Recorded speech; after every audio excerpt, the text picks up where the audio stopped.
চায় না, যাদের হৃদয়ে আছে আল্লাহর ভয়, তারা কবু পথ ভুলে যায়। আসসালামু আলাইকুম ওরহমতুল্লাহ। কেমন আছো তোমরা সবাই? আশা করছি মহান আল্লাহর অশেষ রহমতে বেশ ভালো আছো। আলহামদুলিল্লাহ, আমিও বেশ ভালো আছি। আলহামদুলিল্লাহ আলহামদুলিল্লাহ। শুরু হলো আমাদের এক নতুন আয়োজন, স্বপ্ন পূরণের আয়োজন। 25 দিনে ইংরেজি শিখি।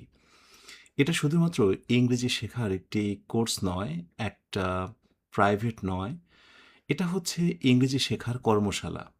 আমার সাথে সাথে সবাই মনে প্রাণে এটা গেঁথে নাও, এটা হচ্ছে ইংরেজি শেখার কর্মশালা। কর্মশালা কিন্তু প্রাইভেট থেকে, সাধারণ কোনো কোর্স থেকে আলাদা। কেন জানো? কারণ কর্মশালা কিন্তু সবসময় সহজ হয় না। কর্মশালা সবসময় তোমার মনের মতো হয় না। কিন্তু কর্মশালা চলাকালীন সময়টাতে তুমি যদি লেগে থাকতে পারো কষ্ট করে, তাহলে এখান থেকে তুমি যা পাবে ইনশাআল্লাহ, তুমি অনন্য হবে ইনশাআল্লাহ।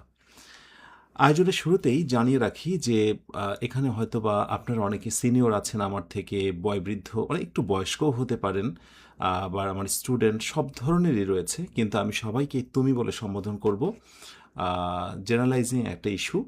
সো আশা করি যারা খুব বেশি বড় বা সিনিয়র আছেন তারা মনে কষ্ট নেবেন না। সো আমি তুমি বলে সম্বোধন করব এই পুরো আয়োজনে। কয়েকটি বিষয়, আজকে প্রথম ক্লাস, তোমাকে শুনতেই হবে এবং আগামী দিনগুলোতে তোমাকে এটা মনে প্রাণে গেঁথে নিতে হবে। ওকে, আমি কমেন্টে নজর রাখছি। তোমরা আমাকে অনেকে সালাম দিয়েছো, ওয়ালাইকুম আসসালাম ও রহমতুল্লাহ। অনেকে জিজ্ঞাসা, স্যার আপনি কেমন আছেন? আলহামদুলিল্লাহ, আমি বেশ ভালো আছি। ঠিক ঘড়িতে 9টা বেজে 10 মিনিট হওয়ার সাথে সাথেই শুরু হয়ে গেল আমাদের প্রথম দিনের আয়োজন। একটু মিলিয়ে দেখো, আজ 17 তারিখ, 17ই জুন, রাত 9টা 10 মিনিটে শুরু হলে আয়োজন। আল্লাহ যদি চায় যথাসময়ে আমাদের ক্লাসগুলো শেষ হবে। মনে রাখবে, শুক্রবার ব্যতীত প্রতিদিন ক্লাস। মনে রাখবে, প্রতিদিন 9টা 10 মানেই তোমার একটা ক্লাস আছে। হাতের যত কাজ, যত রকম বিষয়, সবগুলো সেরে ফেলতে হবে। ওয়েল, কিছু বিষয় বলি, একটু ভালো করে মাথায় রাখবে। শুরুতে তোমরা আজকে এক বুক স্বপ্ন নিয়ে আমার সঙ্গে যুক্ত হয়েছ। শুরুতেই বলবো, তোমাদেরকে অনেক বিনয়ী হতে হবে এবং কিছুটা বোকাও হতে হবে। আমি কথাটা আবার রিপিট করছি, তোমাদেরকে কিছুটা বোকাও হতে হবে। কারণ তুমি অনেক চালাক বা অনেক কিছু জানো যদি ভাব দেখাতে আসো, তাহলে সত্যিই এই আয়োজন থেকে তুমি তেমন কিছু নিতে পারবে না। আমার প্রতি তোমাকে মারাত্মক মানের বিশ্বাস করতে হবে। আচ্ছা, জীবনে কত টাকা, কত কিছু খুঁয়েছো, বহুত কিছুই তো করেছো, তাই না? কিন্তু ইংরেজি থেকে বসে আনতে পারোনি। কিন্তু আমি তোমাকে যদি বলি, মাত্র 25 দিনের এই জার্নিতে তুমি যদি আমাকে অন্ধর মতো করে বিশ্বাস করো, তাহলে 25 দিন শেষে তুমি এমন মানের একজন শিক্ষার্থী হবে, ইংলিশে অনার্স করা, শুধুমাত্র লিটারেচার ব্যতীত ইংরেজিতে অনার্স করা একজন শিক্ষার্থীর সমতুল্য তুমি ইংরেজি জেনে যাবে। অবিশ্বাস্য মনে হচ্ছে না? ইনশাআল্লাহ, সাথে লেগে থাকো। এই কথাগুলো অনেকে স্বীকার করবে। সো স্বপ্ন নিয়ে শুরু হচ্ছে, মাঝে যেন আমরা কোনোভাবে ছিটকে না পড়ি। এই জন্য প্রতিদিন আমাদের ক্লাস, কোনো দিন মিস নেই, শুধুমাত্র শুক্রবার। ক্লাসগুলো যখনই হয়ে যাবে 12 থেকে 15 ঘন্টা পর আমরা অ্যাপ বা ওয়েবসাইটে আমাদের ক্লাসগুলো দিয়ে দেব। এবং ক্লাসের কোনো কিছুই তোমাকে এই মুহূর্তে নোট করতে হবে না। তোমার কাজ হচ্ছে ডান পাশে খাতা এবং কলম রাখা। গুরুত্বপূর্ণ বিষয় যদি মনে হয় লিখবো, লিখে নেব। পুরো ক্লাস তোমাকে লিখতে হবে না, তোমার কাজ হচ্ছে শুধুমাত্র শোনা। এই জায়গাটা তোমরা অনেকে ভুল করো, ক্লাসগুলো শুনতে শুনতে এদিকে লিখবে নাকি শুনবে। সো আমি যেটা, আমার ক্লাসের নিয়ম হচ্ছে তোমাকে কোনো কিছু লিখতে হবে না, কারণ তোমরা ক্লাসটা শেষ হলেই অ্যাপ বা ওয়েবসাইটে এই পুরো ক্লাসের স্লাইড, আজকে আমরা মোটামুটি তোমাদের সাথে প্রায় 1.5 ঘন্টার মতো থাকবো। যেহেতু তোমাদেরকে বলেছিলাম যে আমার সঙ্গে 2 ঘন্টা সময় দিতে হবে, আমি কোনোদিন যদি 2 ঘন্টা নেই তো সেটা ঠিক আছে, যদি এর কম নেই তোমাদের জন্য এটা হচ্ছে খুশির বার্তা। সুতরাং কেউ কখনো বলবে না যে অনেক লম্বা হয়ে গেল ক্লাস, পারছি না। আরে বাবা, আমি তো বলেছি তোমাকে যে আমাকে শুধুমাত্র প্রতিদিন 2 ঘন্টা করে সময় দেবে। কি পারবে না? এই মুহূর্তে যারা আমার সাথে লাইভে আছো তারাও একসাথে আমাকে একটু কমেন্টে রিপ্লাই দাও তো, ইনশাআল্লাহ স্যার। তেতো হোক, খারাপ হোক, বুঝি বা না বুঝি, মাথার উপর দিয়ে যাচ্ছে একটা ক্লাস, অনেক কঠিন ইত্যাদি, তবুও 25 দিন আমি লেগে থাকবো এবং প্রতিটা দিন আমি বলবো আলহামদুলিল্লাহ আমি লাইভে ছিলাম। যারা কমিটমেন্ট করছো দয়া করে জানাও। সামহাও কোনো একদিন যদি তোমার লাইভ ক্লাস মিস হয়ে যায়, তুমি রেকর্ডেড ক্লাস পাবে ইংলিশ মজা অ্যাপ বা ওয়েবসাইটে, কিন্তু দয়া করে সেই অ্যাপ বা ওয়েবসাইটে রেকর্ড ক্লাস করার কখনো স্থির করবে না। তোমার মূল টার্গেটই হবে আমার সাথে লাইভে করা, কারণ লাইভ মানেই একটা অন্যরকম স্পিড। সো আমি চাইবো যে ইনশাআল্লাহ তোমরা প্রত্যেকে থাকবে। সো কমেন্টে ডেফিনেটলি ইনশাআল্লাহ লিখে দাও। তাহলে আমাদের লক্ষ্য থাকবে অবশ্যই লাইভ মিস না করা। ওকে, পিডিএফগুলো তোমরা ফ্রি পেয়ে যাবে। আর দ্বিতীয় সেগমেন্টের আগে গুরুত্বপূর্ণ একটা তথ্য দেব, যে পিডিএফ ছাড়াও কি তোমরা অন্য কিছু নিতে পারো কিনা সেটা নিয়ে কথা বলবো। আর আরেকটা ব্যাপার হচ্ছে যে আহ, এই যে ক্লাসগুলো আমি তোমাদের নিচ্ছি সেই ক্লাসগুলো কি আসলে লাইভ নাকি রেকর্ডেড? আচ্ছা, আমি এই মুহূর্তে তোমার সাথে কথা বলছি, কি মনে হচ্ছে তোমার? Definitely it's a live class. আসলে কোনটা লাইভ আর কোনটা রেকর্ড এটা তোমাকে বিবেচনা করতে হবে না। তোমার কাজ হচ্ছে রফিক স্যার কি বলছেন, কি করতে বলছেন, আমি এই কয়েকদিন এই কথা শুনবো। যদি তোমাকে কেউ বলে ও তোমাদের রেকর্ডেড ক্লাস করাচ্ছে, ওই যে বললাম তোমাকে কিছুটা বোকা হতে হবে, কিছুটা দিন 25 দিন আমার কথা শুনতে হবে। আচ্ছা, রেকর্ডেড মিন্স কি? আমি তো সেটা বুঝি না। সেটা হলো আলহামদুলিল্লাহ আল্লাহ আমাকে বাঁচিয়ে রেখেছেন, এটা আমার গবেষণামূলক একটি কোর্স, সেটাকে আমি কিভাবে তোমাদেরকে অ্যাবসর্ব করাবো, কিভাবে তোমাদের হৃদয়ে গেঁথে দেবো। আলহামদুলিল্লাহ আল্লাহ তো আমাকে জীবিত রেখেছেন। যেদিন আমি পৃথিবীতে বেঁচে থাকবো না সেদিন আমার এই কোর্সটা যদি অন্য কেউ করায় তাহলে সেটাকে রেকর্ডের প্রশ্ন আসে। বাট আমার ক্লাস আমার সাথে লাইভে থেকে যদি তোমরা কেউ এইটাকে রেকর্ড বলো, রেকর্ডেড করাচ্ছে বলো, তাহলে দয়া করে এই কথাগুলোকে ইগনোর করবে। কেউ যদি বলে রেকর্ডেড করাচ্ছে, ইটস ওকে, ডান, রেকর্ডেড, সমস্যা কোথায়? ক্লাসটা কার? ক্লাসটা হচ্ছে রফিক স্যারের। তাহলে সমস্যাটা কোথায়? দয়া করে ইসরে পাকা যারা এই ধরনের কথা বলে যারা তোমার মন ভেঙে দেবে, বিশ্বাস করো তারা হচ্ছে মানুষরূপী শয়তান। এই মানুষরূপী শয়তান থেকে তোমরা সাবধান। আমি কি দিচ্ছি তোমাদের 25টা দিন, তোমরা একেবারে নিতে থাকবে। বিশ্বাস রাখো এটা যে আমি তোমাদের এমন কোনো বিষাক্ত বিষ ঢেলে দেব না যেটা খেয়ে তোমরা মারা যাবে। শুধু খেতে থাকো, ইনশাআল্লাহ 25 দিন পর সেই গল্প শুনবো তোমার কাছ থেকে। দেখো, আমার এই কোর্সটা পরবর্তীতে রেকর্ড কোর্সগুলো পাইরেসি হয়, এবং এই ব্যাচেই অনেকে এমন আছে। দয়া করে তোমাদের বলে রাখি, জীবনে কখনো কোনোদিন যদি এই কোর্স কারো থেকে কোনো জায়গা থেকে পাইরেসি করে নাও, একটু উপকৃত হবে না। আমি আবার রিপিট করছি, তোমরা যদি চুরি করে অল্প টাকা এই কোর্সটা কারো থেকে ক্রয় করো, আমি তোমাদের 100% গ্যারান্টি দিয়ে বলছি এই কোর্স থেকে তুমি উপকৃত হবে না। কেন হবে না সেটা বলি, কারণ এটা আল্লাহর কমিটমেন্ট, আল্লাহর ওয়াদা। বিদ্যা কখনোই চুরি দিয়ে হয় না, বিদ্যার মধ্যে থাকতে হয় সততা। বিদ্যা, জ্ঞান, এগুলো হচ্ছে ঐশ্বরিক একটা বিষয়। সুতরাং চুরি করে কেউ কখনো কোনো বিদ্যা নেবে না, কোনো স্যারের কাছে প্রাইভেট পড়ে তার কোনো টাকা দেবে না কোনো দিন, এটা কখনো করবে না। প্রয়োজনে গায়ের রক্ত বিক্রি করে হলেও মানে পরিশ্রমের দামটা তুমি সর্বদাই দেবে। আলহামদুলিল্লাহ, আমি চাই আমার প্রতিটা শিক্ষার্থী যেন আমার ক্ষেত্রে হয় নিবেদিত এবং এক অগাধ বিশ্বাসের একটা ভাণ্ডার। বিনয়ী হও, ওবিডেন্ট হও, রফিক স্যারকে বিশ্বাস করো 25 দিন, ইনশাআল্লাহ আমরা অনেক কিছু পাবো। তাহলে আমরা শুরু করতে পারি কি? লেকচার 1, বেসিক ক্লাস 1 কি শুরু করতে পারি? তাহলে যেটা বললাম, কোনো কিছু নোট করতে হবে না, শুধু শুনতে হবে। আর দয়া করে কেউ কখনো বলবে না এই কথাটা যে আমি এই জায়গাটা বুঝলাম না। কোনো জায়গা যদি বুঝতে না পারো, তোমার কাজ হচ্ছে সেটা শুধু শুনে যাওয়া। কারণ এই ক্লাসটা 6 মাস পর্যন্ত তুমি পাবে, 6 মাস তোমার অ্যাক্সেস রয়েছে। সুতরাং মাথার উপর দিয়ে যাচ্ছে, কঠিন ছিল, বুঝতে পারিনি, কমেন্টে হাম্বি তাম্বি, দয়া করে এটা করতে যেও না। তোমার কাজ হচ্ছে শুধু মনোযোগ দিয়ে করা। আর যে জায়গায় বুঝলে না, টাইমিংটা লিখে রাখা, কারণ ক্লাসটা শেষ হলে সেই জায়গাটা আবার তুমি রিপিট করতে পারবে। কেমন? আমরা কি শুরু করতে পারি? আর যেহেতু প্রথম দিন, আমি তোমাদের কাছ থেকে, প্রত্যেকের কাছ থেকে জানতে চাইবো তোমরা কে কোন জেলা থেকে আমার সঙ্গে যুক্ত হয়েছে। ঝটপট করে একটু কমেন্টে লিখে দাও তোমাদের জেলার নামগুলো, দেখে আমি আজকের আয়োজনটা শুরু করব। আলহামদুলিল্লাহ, সাদিয়া খন্দকার একটি কথা বলেছে, যদিও আমি কমেন্ট পড়ি না, ক্লাসের মধ্য দিয়ে আমি কমেন্ট পড়ি না। আপনার ক্লাস অবশ্যই আমার কাছে আমানত, আলহামদুলিল্লাহ। তাই সর্বোচ্চ চেষ্টা করবে এটা রক্ষা করার। ইয়েস, আমানত হিসেবেই তোমরা ক্লাসগুলোকে নিজের কাছে ধারণ করবে, হৃদয়ে ধারণ করবে, আর সবচেয়ে বড় কথা, কৃতজ্ঞ হবে। যা কিছু ভালো তা সবাইকে জানাবে, ছড়িয়ে দেবে। ঠিক আছে, তাহলে আয়োজনটা শুরু করতে পারি? ঝটপট করে একটু জানান দাও শুরু করতে পারি কিনা, আর সাথে জেলার নামটা তো উল্লেখ করছো। তো চলো, আলহামদুলিল্লাহ আজকের আয়োজনটা শুরু করি।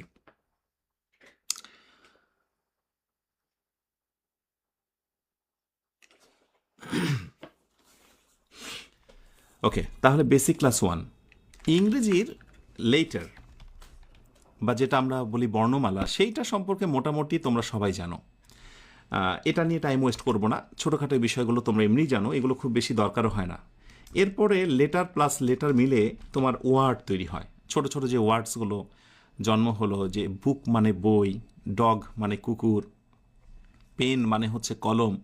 দেখো একটা একটা করে লেটার যুক্ত হয়ে কিন্তু ওয়ার্ডের সৃষ্টি হয়েছে। ঠিক ওয়ার্ডের পরেই যে একটি স্টেপ আসে সেটি হচ্ছে সেন্টেন্স। আস্তে আস্তে করে একটা ইংরেজি শেখার কিন্তু বড় সূত্র শুরু হয়ে যায় যখন বাক্য তৈরি হয়। এই বাক্য যখন আমরা লিখতে যাই তখন নানাবিধ শব্দের সঙ্গে আমরা পরিচিত হই। আমি বিশ্বাস করি আমার সঙ্গে তোমরা যারা লাইভে আছো অনেক সময় তোমরা শুনে থাকবে যে বাক্যের ভিতরে কোনো একটা শব্দ নাউন, ওকে, কোনো একটা শব্দ হচ্ছে ভার্ব, কোনো একটা শব্দ হচ্ছে অ্যাজেক্টিভ, আমি পুরোটাই লিখছি অ্যাজেক্টিভ, কোনো একটা শব্দ হচ্ছে অ্যাডভার্ব।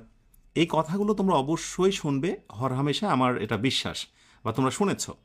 একটা বাক্য লিখতে গেলে কিন্তু সাধারণত নাউন, ভার্ব, অ্যাডজেক্টিভ, অ্যাডভার্ব এই প্রসঙ্গগুলো কিন্তু বারবার চলে আসে। ইংরেজি যখন তুমি শিখতে যাবে সর্বদাই দুইটা বিষয় তোমরা মনে রাখবে, যে দুইটা বিষয়কে সম্বল করেই ইংরেজি শেখাটা অনেকের কাছে সহজ হয়। আমরা বাংলায় যেটাকে বলি হলো মূলধন, অনেক সময় বলি হচ্ছে পুঁজি, ক্যাশ, এরকম বলি না? তো মূলধনের ইংরেজি হচ্ছে ক্যাপিটাল। মূলধনের ইংরেজি হচ্ছে ক্যাপিটাল। ইংরেজির ক্যাপিটাল বা মূলধন হচ্ছে বেসিকভাবে দুইটা। মূলধন হচ্ছে দুইটা। নাম্বার ওয়ান হচ্ছে ভোকাবুলারি, আর নাম্বার টু হলো কনজুগেশন অফ ভার্বস। আরেকটি হচ্ছে conjugation of verb, conjugation of verbs. ভালো করে খেয়াল করো, আমরা আস্তে আস্তে ইংরেজির গভীরে প্রবেশ করছি। ইংরেজির ক্যাপিটাল বা মূলধন, এই যে আমি ইজিক্যাল টু দিয়ে রাখলাম না, এখানে লিখে রাখবে ইংরেজির মূলধন। ইংরেজি মূলধন হচ্ছে দুইটা। আসলে মূলধন বলতে কি বোঝায় বলো তো? মূলধন বলতে বোঝায় যেটা তোমার থাকা উচিত, যেটা দিয়ে তুমি একটা বিজনেস পরিচালনা করতে পারো, লাইক টাকা, তাই না? ধন সম্পদ, এই জিনিসগুলো। ইংরেজির এরকম ধন সম্পদ বা জিনিস হচ্ছে দুইটা, একটা হচ্ছে ভোকাবুলারি এবং আরেকটা হচ্ছে কনজুগেশন অফ ভার্ব। এই ক্যাপিটাল যেগুলো বলছি বা মূলধন যেগুলো বলছি, এই মূলধনগুলো বেসিক্যালি এগুলো হচ্ছে মুখস্থ করতে হয়। এগুলো কি করতে হয়? মুখস্থ করতে হয়, মেমোরাইজিং। এগুলো মূলত মুখস্থ অংশ, ভোকাবুলারি। যখনই তুমি ভোকাবুলারি মুখস্থ করতে যাবে, সর্বদাই যারা জীবনে শিখেছো আলহামদুলিল্লাহ, যারা নতুন করে ভোকাবুলারি শিখতে যাও, তখন তোমরা মনে রেখো এই ভোকাবুলারি শিখতে গেলে এই 4 ক্যাটাগরির শব্দ, কয় ক্যাটাগরি? 4 ক্যাটাগরির শব্দ জানা খুব খুব জরুরি। একটা শব্দই 4টা রূপে রূপান্তরিত হয়। যেমন আমি একটু উদাহরণ দিয়ে তোমাদের বোঝাই। যেমন ধরো তোমরা বিউটিফুল শব্দটা দেখেছো, অথবা আমি বলি অ্যাটেনশন, তোমরা অ্যাটেনশন শব্দটা দেখেছো, রাইট? অ্যাটেনশন শব্দ দেখেছো, তোমরা দেখেছো অ্যাটেন্ড, রাইট? তোমরা দেখেছো অ্যাটেন্টিভ, তোমরা দেখেছো অ্যাটেন্টিভলি। কিন্তু হয়তোবা কখনো ঠিক ওইভাবে তোমরা ক্যালকুলেশন করে দেখোনি যে আসলে অ্যাটেনশন শব্দটা হলো নাউন, আর অ্যাটেন্ড হচ্ছে তার ভার্ব, আর অ্যাটেন্টিভ সেই শব্দটা হচ্ছে অ্যাজেক্টিভ, আর অ্যাটেন্টিভলি LY যুক্ত করলাম। সাধারণত LY থাকলে সেটা কি হয়ে যায়? অ্যাডভার্ব হয়ে যায়। জীবনে যখন তুমি ভোকাবুলারি শেখা শুরু করেছো, সবাই তোমাকে বলে যে ইংরেজির ওয়ার্ড মিনিং শিখতে হবে, ইংরেজির ভোকাবুলারি শিখতে হবে, তখন তুমি অবশ্যই শিখেছো অ্যাটেনশন মানে হচ্ছে মনোযোগ, অ্যাটেন্ড মানে উপস্থিত হওয়া, অ্যাটেন্টিভ মনোযোগ, মানে মনোযোগ, রাইট? হ্যাঁ, অ্যাটেন্টিভ মনোযোগী, আর অ্যাটেন্টিভলি মনোযোগের সাথে। তো এখন হয় কি যে এই শব্দগুলো হয়তোবা তুমি জানো, তুমি কোনো না কোনোভাবে এগুলো শিখেছো, কিন্তু তুমি জানো না যে মূলত এই যে 4 ধরনের শব্দগুলো আছে সেগুলো ভোকাবুলারি এবং ইংরেজির অত্যন্ত গুরুত্বপূর্ণ, এগুলো হচ্ছে মূলধন। এগুলোকে শেখার ভাষা, এগুলোকে বলা হয় ডেরিভেটিভস। কি বলা হয়? ডেরিভেটিভস। এগুলোকে কি বলা হয়? ডেরিভেটিভস বলা হয়। তুমি যদি ইংরেজি ভালো করে শিখতে চাও, ভোকাবুলারি তোমার কন্ট্রোলে থাকতে হবে। এরপরে আসো কনজুগেশন অফ ভার্বস। প্রচুর পরিমাণের নাম হয়তো বা তুমি শুনেছ। যেমন আমরা যখন বলি যে গো, এরপরে এটার রূপ আরেকটি হচ্ছে ওয়েন্ট, এরপরে হচ্ছে GONE, গন। এরকম অনেক শব্দ আছে, যেমন ধরো ডু, এরপরে হলো ডিড, এরপরে হচ্ছে ডান। মোটামুটি যে কোনো গ্রামার বইয়ে তুমি এগুলো দেখতে পাও। খুব খুব ইম্পর্টেন্ট জিনিস হচ্ছে এই কনজুগেশন অফ ভার্ব। তো যেটি বলছিলাম যে একজন শিক্ষক তোমাকে যেটি পড়াবেন সেটি হলো গ্রামার ফ্যাক্ট, গ্রামার সংক্রান্ত বিষয়, কিন্তু যেটা ইংরেজির মূলধন বলছি আমি, অর্থাৎ ভোকাবুলারি অথবা কনজুগেশন অফ ভার্বস, এই জিনিসগুলো তোমাকে মুখস্থ করতে হবে। এই জিনিসগুলো কি করতে হবে? মুখস্থ করতে হবে। এখন এই মুখস্থ করতে যেই তোমরা থেমে যাও বা অনেক আগ্রহ হারাও, মুখস্থ করো না, যার কারণে একটা সময় কি হয়, আমার মতো কোনো একটা শিক্ষক অথবা তোমার প্রিয় কোনো একটা শিক্ষক অথবা তোমার পছন্দের কোনো একটা বই নিয়ে তুমি যখন পড়তে যাও, একটা জিনিস তুমি ধরতে পারো না, একটা জিনিস তুমি ধরতে পারো না। যার কারণে আমি তোমাদেরকে রিকোয়েস্ট করব, আমার এই ক্লাস যদি তুমি একটা সুন্দর ফ্রুটফুল একেবারে পূর্ণাঙ্গ একটা ক্লাসে রূপ দিতে চাও, তাহলে বিশেষ করে আমি নির্দিষ্ট কিছু ভোকাবুলারি তোমাদের সাজেস্ট করব, যার 4টা করে ফর্ম আছে, এবং কনজুগেশন অফ ভার্বস, যেটাকে বলা হয় ভার্বের রূপ। ভার্বের রূপ কয়টা দেখো? একটা রূপ, দুইটা রূপ, তিনটা রূপ। একই ভার্ব ভেঙে ভেঙে তিনটা। এটা হচ্ছে একটা রূপ, আরেকটা রূপ, আরেকটা ডু ডিড ডান। আমি এইভাবে তোমাদেরকে 200টার মতো ওয়ার্ডস দেব। কতটা? 200টার মতো ওয়ার্ডস দেব। এই 200টা ওয়ার্ডসকে আমরা বলছি ডেরিভেটিভস, অর্থাৎ প্রতি একটা শব্দের 4টা করে রূপ। একটা মজার কথা শুনবে, সবচেয়ে ভালো ইংরেজি জানা একজন ব্যক্তিও হয়তোবা অনেক বেশি ডেরিভেটিভস জানে না। ঘুরে ফিরে হাতে গোনা হয়তো 500 বা 400 জানে, এগুলো দিয়েই তার সারা জীবন কেটে যায়। তুমি যদি একজন শিক্ষার্থী হও, ইংরেজি শুরু থেকে শিখতে চাও, তাহলে হাতে গোনা এই 200টার মতো ডেরিভেটিভস তুমি শিখবে। পরবর্তীতে তুমি তোমার মতো করে শিখবে, বাট এই 200টা ওয়ার্ডস বা হচ্ছে তোমার ডেরিভেটিভস, এগুলো আমি তোমাকে সাপ্লাই দেবো। রাইট? কিভাবে দেবো, কখন, কোথায় পাবে, ওয়েট করো, আমি সব শেষে জানিয়ে দেবো ইনশাল্লাহ। রাইট? এরপরে আসো কনজুগেশন অফ ভার্বস। আসলে ভার্বের যে রূপ, আমরা যা করি, যা দেখি, শুনি, তাই তো ভার্ব। এই ভার্বের সংখ্যা কিন্তু অসংখ্য, অনেক। এর ভেতর থেকে আমি তোমাদের 200টা ভার্ব দেব। কয়টা? 200টা ভার্ব। তুমি নিশ্চিত জেনে রাখো, তোমার আগামীর পথ চলাতে এই 200টা ভার্বসই বারবার তোমার জন্য কাজে লাগবে। তার মানে এই জিনিস দুইটি যদি তোমার কন্ট্রোলে থাকে, এই পুঁজি তোমার যদি সঞ্চয় থাকে, তাহলেই কেবল অমুক তুমুক স্যারের লেকচার, আমার লেকচার, অমুক তুমুক বই পড়ে তুমি চমৎকার করে বুঝতে পারবে। রাইট?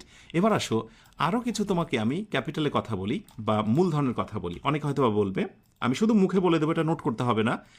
আরও কিছু মূলধন আছে যেটা তোমাকে কোনো না কোনো সময় কেউ না কেউ বলবে, সেটা আমিও তোমাকে বলবো পরে। যেমন তোমাকে কিছু ইডিয়ম ফ্রেজ, কিছু বাগধারা মুখস্থ করতে হবে।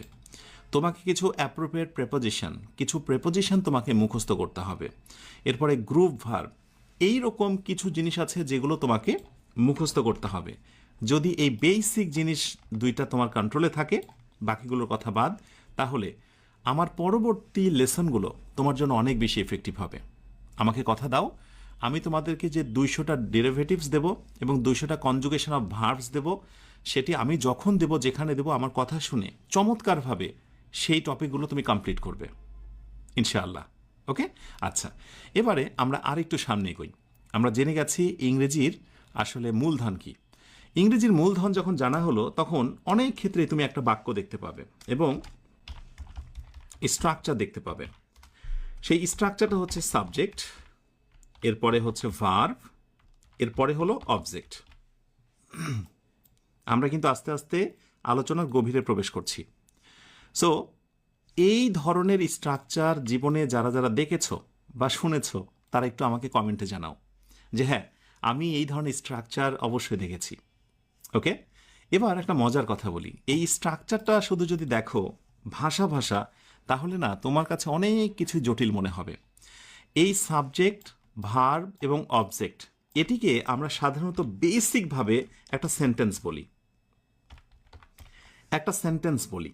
যদিও কথাটা অপূর্ণ কথা, কিন্তু সাধারণত আমরা ধরেই নিই যে একটা সেন্টেন্স মানে হলো যেখানে একটা সাবজেক্ট থাকবে, একটা ভার্ব থাকবে, একটা অবজেক্ট থাকবে। কথাগুলো আমি অস্বীকার করছি না, কিন্তু এর বাইরেও আরও বেশ কিছু গুরুত্বপূর্ণ কথা আছে। যেমন একটা শিক্ষার্থীকে প্রথমে শেখাতে হবে যে সেন্টেন্স বলে তুমি যদি কোনো জিনিসকে দাবি করো, মনে রেখো, বাক্য বলে তুমি যদি কোনো কিছুকে দাবি করো সেখানে কমপক্ষে একটা জিনিস কমন থাকবে এবং সেটি হচ্ছে ভার্ব। তাহলে সেন্টেন্সের প্রধান উপাদান হচ্ছে ভার্ব। মাথায় গেঁথে নাও। আর এ কারণে যে কথাটি তোমরা জীবনে হয়তোবা শুনেছ বা শুনে থাকবে যে verb is called the heartbeat of a sentence, মানে কি? অর্থাৎ একটি সেন্টেন্সের হার্টবিট হচ্ছে কোনটা বলতো? ভার্ব। হার্ট ছাড়া যেমন মানুষ বাঁচে না, তেমনি ভার্ব ছাড়া একটা সেন্টেন্সের কোনো অস্তিত্ব খুঁজে পাওয়া যাবে না। তার মানে ভার্ব নেই সেটা কোনো সেন্টেন্স নয়। ধরো কোনো একটা প্রতিযোগিতামূলক পরীক্ষাতে এরকম একটি প্রশ্ন করা হচ্ছে। প্রশ্ন করা হলো যে গো হোম, অপশন বিতে বলা হলো গোয়িং হোম, এবং কোশ্চেন করা হচ্ছে হুইচ ওয়ান ইজ সেন্টেন্স। আমি জানি তোমরা অনেকে হয়তো এই কোশ্চেনটার আনসার দিতে পারবে, কিন্তু একটা বিষয় আমি তোমাদেরকে বলি, গোয়িং হোম, যে এই কোশ্চেনের আনসার তুমি যদি ঠিকঠাক দিতে না পারো বা না বোঝো, বিশ্বাস করো তুমি নামি দামি যত ভালো স্যারের কাছেই পড়ো না কেন, যত নামি দামি একটা বই পড়ো না কেন, অথবা তুমি যে প্রিপারেশানই জীবনে নিতে যাও, সেটা চাকুরি প্রিপারেশান, ফ্রি হ্যান্ড রাইটিং বা স্পোকেন, যেটাই বলি, প্রতিটা ক্ষেত্রে তুমি ব্যর্থ হবে। বিকজ তোমার বেসিক বা ফান্ডামেন্টাল জ্ঞানটা এত কম যে তুমি একটা সেন্টেন্সের মৌলিক জিনিসটাই চেনো না। তাহলে আমি বলেছি সেন্টেন্স হিসেবে দাবি করতে গেলে আমাকে ভার্ব খুঁজে বের করতে হবে। এই হচ্ছে ভার্ব, এই হলো ভার্ব। আর যখনই ভার্বের সঙ্গে কোথাও আইএনজি হয়ে যাবে সেটা ভার্ব হবে না, ভার্বাল হবে। তাহলে একটা জিনিস তোমাদেরকে বলি, ভার্ব একটা কথা আর ভার্বাল একটা কথা। ভার্বাল, ওকে।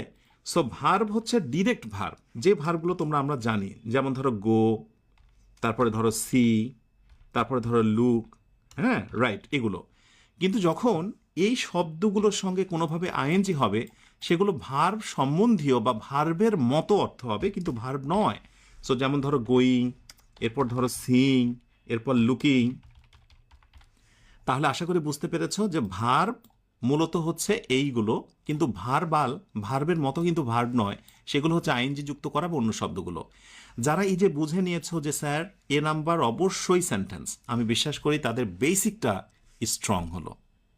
তাহলে আমি সম্ভবত একটা জিনিস তোমাকে বোঝাতে সক্ষম হয়েছি যে একটা সেন্টেন্সের মূল হার্টবিট হচ্ছে ভার্ব। তোমরা যখনই কোনো একটা বাক্য দেখবে, আমি তোমাদেরকে একটা মূল ফোকাসের কথা বলি। মূল ফোকাস ইংরেজিতে বাক্যই তো তুমি দেখবে, তাই না? ওয়ার্ড আর কি দেখবে? তুমি ওয়ার্ড মুখস্থ করেই তো তুমি বাক্যতে আসো, একটা সেন্টেন্সে আসো। তো যখনই তুমি একটা সেন্টেন্সে আসো তখন দেখো তুমি খেয়াল করো, I looked at the picture, okay. যখনই তুমি কোনো একটা বাক্য দেখবে তোমার প্রথম চোখ কোথায় পড়বে বলো তো? বাজারে যদি যাও, স্বাভাবিকভাবে কোনো একটা প্রোডাক্ট কিনতে যাও, আচ্ছা বলো তো প্রথমে তোমার নজর কোথায় পড়ে? এখন আপাতত এই সমসাময়িক সময়ে তো একটা প্রোডাক্ট হাতে নিলেই দামের প্রসঙ্গটা চলে আসে। যদি গায়ে স্টিকারে দাম লেখা থাকে তাহলে প্রথমে আমরা দামের দিকে নজর দিই, তারপরে বলি যে এটা কোয়ালিটি কেমন, বা তখন পকেটের খোঁজটা নিয়ে যে আমি আদৌ নিতে পারবো কিনা। তো একটা সেন্টেন্স তুমি যখন দেখবে তোমার ফোকাসটা কোথায় যাবে বলো তো? প্রথম ফোকাসটা যাবে ভার্বের দিকে, প্রথম ফোকাসটাই যাবে ভার্বের দিকে। আর ভার্বের দিকে যখন তুমি নজর দেবে তখন তুমি কি কি জানতে পারবে, আর চলো আমি একটু বলি তোমাকে। আমরা কিন্তু সেন্টেন্সের মধ্যে আছি, SENTENC, সেন্টেন্স। যখনই তুমি ভার্বের দিকে নজর দেবে তখনই বলতে পারবে যে ওই সেন্টেন্সটা কি অ্যাসার্টিভ, ওই সেন্টেন্সটা কি ইন্টারোগেটিভ, ওই সেন্টেন্সটা কি ইম্পারেটিভ, ওই সেন্টেন্সটা কি অপটেটিভ, এগুলো নিয়ে আমি বিস্তারিত পরে কথা বলবো, নাকি ওই সেন্টেন্সটা এক্সক্লেমেটরি মুডে আছে, ওকে। যখনই তুমি ভার্বের দিকে নজর দেবে, তুমি বুঝতে পারবে যে ওটা আসলে কি টেন্স। তুমি সেখান থেকে টেন্স আইডেন্টিফাই করতে পারবে, তুমি বুঝে ফেলতে পারবে যে ওটা কি অ্যাক্টিভ ভয়েসে আছে নাকি প্যাসিভ ভয়েসে আছে, তুমি বুঝে ফেলতে পারবে বাক্যটা কি ডিরেক্ট ন্যারেশনে আছে নাকি ইনডিরেক্ট ন্যারেশনে আছে, ওকে। সো আমি মূল কথা থেকে ফিরে যাব না, আমরা শেখানোর চেষ্টা করছি আমরা যে স্ট্রাকচার আজীবন দেখে আসছি, সাবজেক্ট ভার্ব অবজেক্ট, সেটার ভিতর আসলে কত কিছু লুকোনো আছে, কত গভীরের জিনিসগুলো আমাদের জানা দরকার। তাহলে আমরা যখনই কোনো একটা বাক্য দেখব সেই বাক্যের আমরা প্রথমত ভার্বের দিকে নজর দেব। ব্যাস, এবার ভার্বের বামে সাধারণত সাবজেক্ট থাকে, আর ভার্বের ডানে সাধারণত অবজেক্ট থাকে বলে ধরা হয়, কিন্তু ব্যতিক্রম অনেক কিছুই আছে যেটা আমি তোমাদের এখন দেখাবো। ওকে, এখন একটু আমরা সামনে এগোই। Subject, verb, object. যদি কেউ এই স্ট্রাকচারটা দেয়, তার সঙ্গে সঙ্গে যেটি শেখার দরকার সেটি হচ্ছে সাবজেক্ট, এরপরে ভার্ব এবং ভার্বের পরে অবজেক্ট। এই অবজেক্ট যে যে হতে পারে সেটি আমাকে জানতে হবে বা জানানো উচিত। আজকের পর মাথায় চমৎকার করে গেঁথে নাও যে অবজেক্ট যে হতে চায় তাকে অবশ্যই নাউন হতে হবে, অবজেক্ট যে হতে চায় তাকে অবশ্যই প্রোনাউন হতে হবে, অবজেক্ট যে অবস্থানে বসতে চায় তার সঙ্গে ভার্ব যদি বসে ভার্বের সঙ্গে আইএনজি হতে হবে। এই কয়েকটি কথা মনে রাখা খুব খুব জরুরি। অবজেক্ট যে হতে চায় তাকে নাউন হতে হবে, অবজেক্ট যে হতে চায় তাকে প্রোনাউন হতে হবে, অবজেক্ট যে হতে চায় তাকে কি হতে হবে বলো তো? ভার্বের সঙ্গে আইএনজি হতে পারে। আর কোনো কোনো ক্ষেত্রে ক্লজ হতে পারে, যেটা আমি এই মুহূর্তে আলোচনা করব না, ওটা অ্যাডভান্স লেভেলের আলোচনা। আমরা কথা বলছি অবজেক্ট কত রকমভাবে হতে পারে। দেখো, আমি এই আলোচনা শেষে যদি তোমাকে একটা প্রশ্ন করি, খেয়াল করে দেখো, একটা প্রশ্ন, এবং সেই প্রশ্নটা হচ্ছে যে হি রানস ফাস্ট। আরেকটি প্রশ্ন হচ্ছে হি ইজ হ্যাপি। এবার যদি বলি যে বলো তো শেষে বসা এই শব্দটার নাম কি, তাহলে তুমি কি বলবে? শেষে বসা এই শব্দটির নাম কি? তাহলে যারা কম বোঝো তারা বলবে যে স্যার সারা জীবন একটি স্ট্রাকচার শিখেছি, যে আগে হচ্ছে সাবজেক্ট, তারপরে হচ্ছে ভার্ব, তারপরে অবজেক্ট। আমি শিওর এটা হলো সাবজেক্ট, এটা হচ্ছে ভার্ব, আর সবশেষে এটার নাম হচ্ছে অবজেক্ট। বাট এটা কি আদৌ অবজেক্ট? নো, এটা কোনোভাবে অবজেক্ট হতে পারে না। এটা যে অবজেক্ট হতে পারে না, আমরা কিভাবে সেটা প্রমাণ করব বলো তো? ইয়েস, অবজেক্ট যে হতে চায় তাকে অবশ্যই নাউন হতে হবে। এটা কি নাউন? ফাস্ট মানে দ্রুত। যারা জানো না একটু জেনে রাখো, এটা হচ্ছে adverb, right? He is happy, এটা কি নাউন? এটা কি প্রোনাউন? এটা কি ভার্বের সঙ্গে আইএনজি হয়েছে? না, হ্যাপি হচ্ছে এটা অ্যাজেক্টিভ, একটা গুণ। আমি তোমাদের একটা কথা বলেছিলাম না শুরুতেই, যে বারবার বারে বারে তোমার কাছে নাউন, ভার্ব, অ্যাডজেক্টিভ, অ্যাডভার্ব, এই ডেরিভেটিভসগুলো বারবার তোমার সামনে দৃশ্যমান হবে, যেগুলোকে আমি বলেছিলাম পুঁজি। এই জিনিসগুলো তোমাকে জানতে হবে, এগুলো জেনেই যে কোনো আলোচনা তোমাকে শুরু করতে হবে। তাহলে মোটামুটি তুমি নিশ্চিত হয়ে গেছো যে ফার্স্ট আর যাই হোক কোনোভাবেই এখানে এটা কি নয় বলো তো? এখানে অবজেক্ট নয়। অবজেক্ট যে হতে চায় তাকে এইগুলোর ভেতরে কোনো একটা হতে হবে। এখন আসো আরেকটু সামনে এগোই। আমি যদি তোমাকে বলি যে I like, okay, HONESTY, honest নাকি অনেস্টি? আই লাইক অনেস্ট নাকি অনেস্টি? তারপরে হি লাইকস মি নাকি আই? মি নাকি আই? এরপরে আসো, আই লাইক ফিশ নাকি ফিশিং?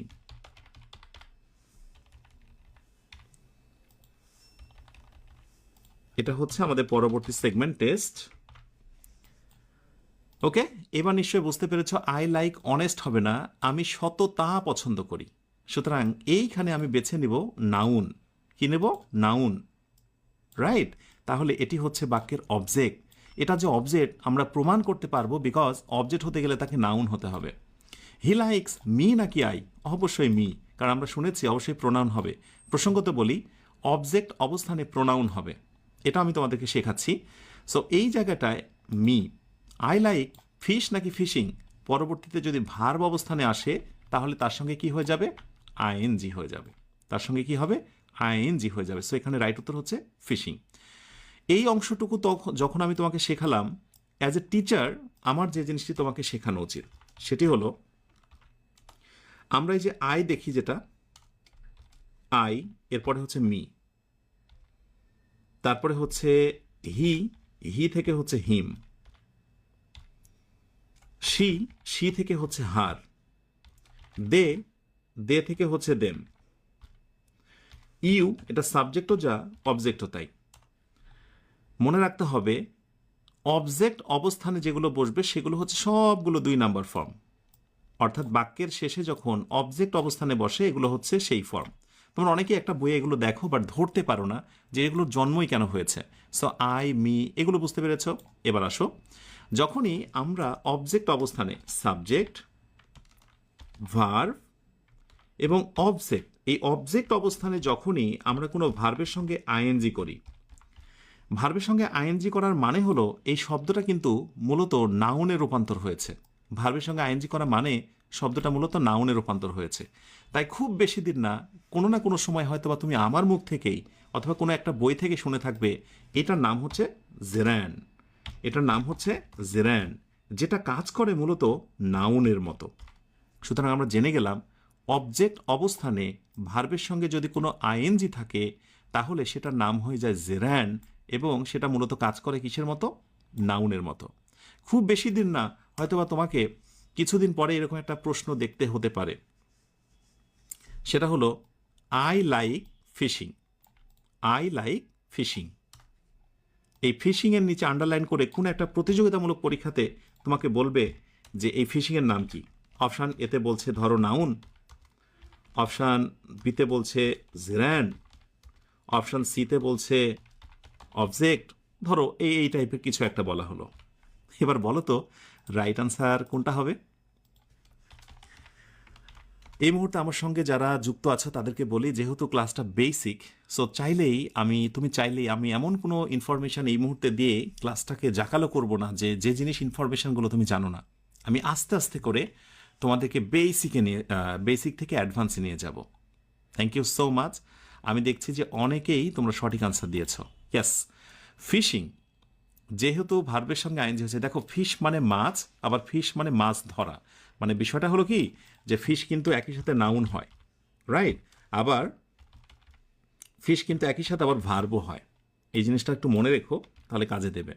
তাহলে আই লাইক ফিশিং, ফিশিং এটা অবশ্যই ভার্বের সঙ্গে যখন আইএনজি যুক্ত হয়েছে এটা নাউন, আবার একই সাথে এটা জেরান এবং বাক্যে অবস্থান বুঝে আমরা সেটাকে অবজেক্ট বলতে পারি। রাইট?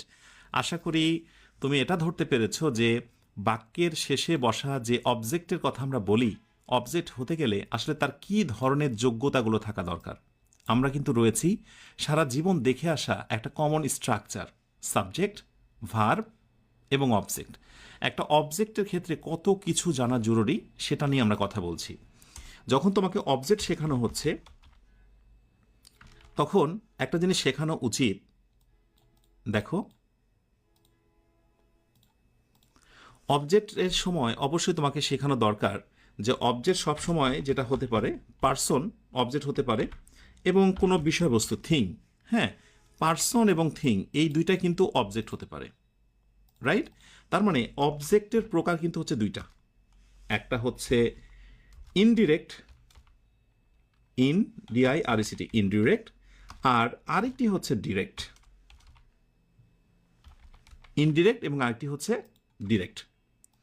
ইনডিরেক্ট এবং আরেকটি হচ্ছে ডিরেক্ট। তাহলে অবজেক্টের প্রকার কয়টা দেখলাম? দুইটা। যেমন আমি যদি বলি যে হি লাইকস মি, আমাকে বলো তো এই বাক্যতে অবজেক্ট কোনটা? ঝটপট করে একটু আমাকে উত্তর দাও, এই বাক্য অবজেক্ট কোনটা? আমি জানি তোমরা অবশ্যই বলবে মি, বাট এখন মিতে আন্ডারলাইন করে আমি একটা প্রশ্ন করছি। প্রশ্নটা হচ্ছে, একটু নিচে নামিয়ে নিই, মিতে আন্ডারলাইন করে প্রশ্ন করা হচ্ছে এই আন্ডারলাইন করা অবজেক্টের নাম কি? এটা কি ইনডিরেক্ট অবজেক্ট নাকি বি নাম্বার ডিরেক্ট অবজেক্ট?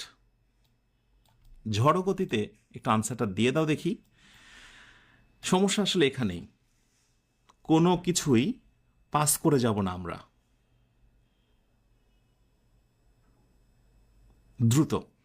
দেখো আমি কিন্তু জানি যে হর হামেশায় তোমরা বলবে যে স্যার যদি পার্সন থাকে, রাইট পার্সন, তাহলে সেটা তো অবশ্যই ইনডিরেক্ট হবে, রাইট? আর বিষয়বস্তু হলে তো আমরা ডিরেক্ট বলবো, কিন্তু যেহেতু পার্সন আছে তাহলে সেটা কি ইনডিরেক্ট না? এবং দেখো তোমরা কিন্তু গণহারে সবাই তোমরা এটাকে ইনডিরেক্ট বলছো, বাট বি কেয়ারফুল, এটার নাম হচ্ছে ডিরেক্ট। একজন শিক্ষার্থী এইটুকু শিখে গেছে, ধরো কোনো একটা বইয়ে অথবা আমি তোমাকে শেখালাম যে এ হলো ঘটনা, কিন্তু যখনই কোনো একটা বইয়ে পড়তে গিয়েছো সেখানে দেখাচ্ছে মি এর নিচে আন্ডারলাইন করে বলছে এটা হচ্ছে ডিরেক্ট। But why? ইয়েস, কারণটা হলো যখন অবজেক্টের সংখ্যা হয় দুইটা, মনে রেখো, he gave me a flower.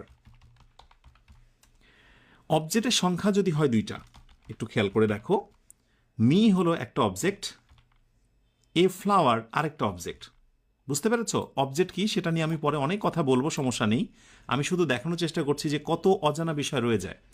দেখো, যখন দুইটা অবজেক্ট থাকে তখন এই সূত্রটা কাজে দেবে, পার্সন থিং।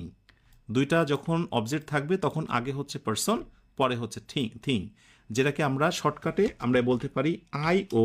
আইও মানে কি? ইনডিরেক্ট অবজেক্ট, প্লাস হচ্ছে ডিও মানে হলো ডিরেক্ট অবজেক্ট। তাহলে প্রথমে হচ্ছে পার্সন, পরে বিষয়বস্তু। কিন্তু যখন আমি এই একটা সেন্টেন্সের ভেতরেই আমি একটাই অবজেক্ট দেবো, অবজেক্টের সংখ্যা কয়টা? একটা অবজেক্ট হলে সহজ কথায় one object is equal two always সেটা হচ্ছে ডিও বা সহজ কথা ডিরেক্ট অবজেক্ট। সেটা পার্সন হোক অথবা হলো থিং হোক, বিষয়বস্তু হোক, একটা অবজেক্ট হলেই সেটা কিন্তু কি হয়ে যাবে? ডিরেক্ট অবজেক্ট হয়ে যাবে। আশা করি বুঝতে পেরেছ যে এই জিনিসগুলো কতটা মৌলিক। এখন অবজেক্টের এই জায়গাতে একটা মৌলিক বিষয় রয়ে যায়, সেটা হলো যে স্যার আমরা এরকম বাক্য দেখেছি যে হি গেভ মি না দিয়ে দেওয়া হয়েছে এ ফ্লাওয়ার, আর মাঝখানে দেওয়া হয়েছে টু, তারপরে হচ্ছে মি। সত্যি করে বলো তো, এরকম বাক্য কি তোমরা দেখেছো না? হি গেভ এ ফ্লাওয়ার, সে একটি ফুল দিয়েছিল, টু মি আমাকে। দেখো, আগেরটাই ছিল পার্সন, পরে থিং, মানে ইনডিরেক্ট আর হচ্ছে ডিরেক্ট। কিন্তু পরেরটা দেখছি যে ডিরেক্টটা হচ্ছে আগে আর পার্সন, ইনডিরেক্টটা হচ্ছে পরে, কিন্তু মাঝখানে কি বসানো হয়েছে? টু বসানো হয়েছে। এখান থেকে একটা নতুন জিনিস তোমাকে জানতে হবে। তুমি চাইলেই ইনডিরেক্ট ডিরেক্ট, ডিরেক্ট ইনডিরেক্ট আগে পিছে করতে পারো বিশেষ একটা নিয়ম মেনে। তুমি যদি ডিরেক্ট অবজেক্ট মানে বিষয়বস্তুটাকে আগে নিতে চাও আর ব্যক্তিকে পরে নিতে চাও, তাহলে মাঝখানে একটা টু বসাতে হবে। সাধারণত টুই বেশি বসে, টু বা উইথ। এরপরে শেষে বসে আই ও বা ইনডিরেক্ট অবজেক্ট। আশা করি এরপরে আর কখনোই ভুলটা হবে না। মজার কথা হলো, আমি যদি বলি যে এই বাক্যটির বাংলা অর্থ কী আর এই বাক্যটির বাংলা অর্থ কী, পারবে না? আমার বিশ্বাস অবশ্যই এই ধরনের আনসার তুমি করতে পারবে, যে দুটি বাক্যেরই বাংলা অর্থ মূলত একই, শুধু গ্রামাটিক্যালে এক বিশেষ নিয়ম মেনে এই ডিরেক্ট ইনডিরেক্ট আর ইনডিরেক্ট ডিরেক্ট হয়েছে। ওকে, গুড। ওকে, সো প্রথম থেকে শেষ পর্যন্ত যা যা আমি শিখিয়েছি তারা কারা কারা ধরতে পেরেছো একটু আমাকে কমেন্টে জানাও। মনে রাখতে হবে তোমাদের একটা কথা, আমরা এক কমন স্ট্রাকচারের মধ্যে রয়েছি, সাবজেক্ট, ভার্ব এবং হচ্ছে অবজেক্ট। আমাদের এই হচ্ছে শিরোনাম। এখন একটি কোশ্চিন করা হচ্ছে মূল আলোচনা থেকে, সেটি হলো যে হি হেল্পস মি। তুমি তো জেনেই গেছো মি হলো অবজেক্ট। ওকে, এবার তোমাকে হয়তো বা প্রশ্ন করবে, বলো তো এই যে হেল্পস আছে সেই হেল্পসের নাম কি? মজার বিষয় আমরা জেনে রাখবো, যখনই কোনো ভার্বের পর অবজেক্ট আমরা পেয়ে যাব বা স্বীকৃত হবে যে ইয়েস এটা হচ্ছে অবজেক্ট, আমি প্রমাণ করতে পারবো এটা অবজেক্ট, তার আগে যে ভার্বটা থাকবে সেই ভার্বের নাম হয়ে যাবে কি ভার্ব বলো তো? Transitive verb, TRANSITIVE, transitive verb.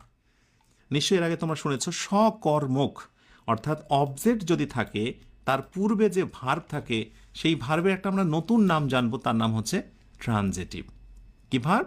Transitive. ওকে, খুব বেশি দিন না, হয়তো বা যে কোনো একটা প্রতিযোগিতামূলক পরীক্ষাতে মেবি তুমি এইরকম একটা প্রশ্ন পেয়ে যেতে পারো যে হি হেল্পস মি, এই হেল্পসের নাম কি? অপশান এ, এটা কি ট্রানজেটিভ মানে এটা কি সকর্মক ভার্ব নাকি হচ্ছে ইনট্রানজেটিভ? তো আমরা ইনট্রানজেটিভ ধরলাম যে বুঝি না, কিন্তু একটু আগে তো আমি বুঝিয়েছি যে এটা হচ্ছে ট্রানজেটিভ, রাইট? যে ভার্বের অবজেক্ট থাকে সেই ভার্বের নাম হচ্ছে ট্রানজেটিভ। আমার শর্টকাট দেওয়া আছে, একটু দেখে নিও, ব্যাস। তাহলে এই হেল্পটাকে আমরা অবশ্যই বলবো ট্রানজেটিভ ভার্ব। না বোঝার কিচ্ছু নেই, যে ভার্বের পর অবজেক্ট থাকে সেই ভার্বের নাম হচ্ছে ট্রানজেটিভ ভার্ব। এখন তোমরা হয়তোবা এমন বাক্য দেখে থাকতে পারো, জাস্ট আমি একটা এক্সাম্পল দিই তোমাদের, সেটা হচ্ছে nothing lasts forever. Nothing last forevers, লাস্টের নিচে আন্ডারলাইন করে প্রশ্ন করা হলো যে এটার নাম কি। আমি তোমাদের কাছ থেকে আনসারটা আগে প্রত্যাশা করছি। ঝটপট করে একটু কমেন্টে জানাও তো লাস্টস এখানে কি ভার্ব হিসেবে বিবেচিত, দ্রুত। Nothing lasts forever. আমি কমেন্টে নজর রাখছি, ঝটপট করে একটু আনসারটা জানিয়ে দাও। ঠিক, তোমরা যারা এই মুহূর্তে ক্লাস করছো, আমি তোমাদের একটা কথা বলি যে সফল হওয়া অনেক বেশি কঠিন। কারণ কোনো কিছু স্বপ্ন দেখে শুরু করা আর শেষ পর্যন্ত সেটার সাথে লেগে থাকা, এটা কিন্তু সহজ বিষয় নয়। যারা শেষ পর্যন্ত লেগে থাকতে পারে তারাই মূলত সফল হয়। আমি জানি না তোমরা যারা আমার সঙ্গে শুরু করেছো কয়টা ক্লাস পর তোমরা ঝরে যাবে, কিন্তু আমি একেবারেই শতভাগ নিশ্চয়তা নিয়ে বলতে চাই বা বলতে পারি যে শেষ পর্যন্ত তোমরা যারা আমার ক্লাসের সঙ্গে লেগে থাকবে তারা অবশ্যই সফল হবে ইনশাআল্লাহ। এবং এত কিছু জানতে পারবে যে যে কোনো জিনিস তোমার পড়তে অনেক ভালো লাগবে, অ্যাটলিস্ট ইংলিশ রিলেটেড। ইংরেজি এই অপ্রিয় সাবজেক্টটা তোমার কাছে প্রিয় হয়ে যাবে। ওকে, সো এই ভার্বটা কি ট্রানজিটিভ নাকি ইনট্রানজিটিভ, সেটার জন্য আমাকে কি প্রমাণ করতে হবে বলো তো? ইয়াস, আমাকে দেখতে হবে পরে যে শব্দটা বসেছে এই শব্দটা অবজেক্ট কি। এখন আমি যখনই বলবো যে অবজেক্ট, তো অবজেক্ট হতে গেলে কি কি হতে হয় বলো তো? ইয়েস, অবজেক্টের জন্য নাউন হতে হয়, এরপরে হলো প্রোনাউনের অবজেক্ট হতে হয়, আর যদি কোনো ভার্ব হয় তো সেটি ভার্বের সঙ্গে আইএনজি হয়ে ভার্বাল হয়, রাইট? আমরা কি ফর এভার, এটা কি নাউন? না। আচ্ছা, ফর এভার চিরদিন, এটা কি কোনো প্রোনাউন? আমরা তো জানি প্রোনাউন মানে হলো হি, শি, ইট, দে, এগুলো তো প্রোনাউন। আচ্ছা, এটা কি কোনো ভার্ব? যদি ভার্ব হতো ভার্বের সঙ্গে আইএনজি হতো। তাহলে যেহেতু নাউন, প্রোনাউন, ভার্বের সঙ্গে আইএনজি এমন কিছু নেই, তাহলে নিশ্চিত আমি এটা অবজেক্ট নয়। তাহলে এটার নাম কি বলতো? ইয়েস, এটার নাম হচ্ছে অ্যাডভার্ব। এটার নাম হলো অ্যাডভার্ব। তাহলে একটা ছোট্ট শর্টকাট টেকনিক তোমরা মনে রাখবে সবসময়। শর্টকাট, ভার্বের পর যদি কখনো তুমি অবজেক্ট পাও, যেটা তুমি পেয়েছিলে একটু মনে করে দেখো, ভার্বের পর যদি তুমি কখনো অবজেক্ট পাও, ওকে। আরেকটা শর্টকাট হচ্ছে ভার্বের পর যদি তুমি অবজেক্ট না পেয়ে অ্যাডভার্ব পাও। ভার্বের পরে অবজেক্ট আর ভার্বের পরে হলো অ্যাডভার্ব। তাহলে ভার্বের পরে যদি তুমি অবজেক্ট পাও তাহলে এই ভার্বটার নাম হচ্ছে ট্রানজিটিভ, TRANSITIVE, ট্রানজিটিভ। আর ভার্বের পর যদি তুমি অ্যাডভার্ব পাও তাহলে সেটির নাম হচ্ছে ইনট্রানজিটিভ বা অকর্মক, মানে অবজেক্ট নেই, ইনট্রানজিটিভ। তাহলে এইবার তোমরা আমাকে বলো তো যে ভার্বের পর যদি তোমরা অ্যাডভার্ব পাও, অ্যাডভার্ব পেয়েছো না? অ্যাডভার্ব পেয়েছো, তাহলে বলো তো এই ভার্বের নাম কি? অবশ্যই ইনট্রানজিটিভ ভার্ব। এটার নাম হলো ইনট্রানজিটিভ ভার্ব। তাহলে অবজেক্ট আমরা শেখাচ্ছি, অবজেক্টের সঙ্গে ভার্বের যে একটা সম্পর্ক সেটা আমি নির্ণয় করছি। দেখো, আমি চাইলে হয়তো বা অবজেক্ট একটু আলোচনা করে আমি চলে যেতে পারতাম যে অবজেক্ট হচ্ছে মূলত কর্ম। অবজেক্ট হচ্ছে দুই প্রকার, একটা হচ্ছে ডিরেক্ট, একটা হচ্ছে ইনডিরেক্ট। অবজেক্ট সাধারণত বাক্যের শেষে বসে, এই কথাগুলো বলে আমি চলে যেতে পারতাম, কিন্তু আমি আরও তোমাকে শিখিয়েছি যে অবজেক্ট কতভাবে কত ঢঙে বসতে পারে। অবজেক্টের সঙ্গে ভার্বের যে একটা দারুণ সম্পর্ক আছে এবং ব্যতিক্রম বিষয়গুলো আমি সেগুলো তুলে ধরার চেষ্টা করছি। This is called fundamental knowledge, this is called basic, এগুলোকেই বলা হয় বেসিক।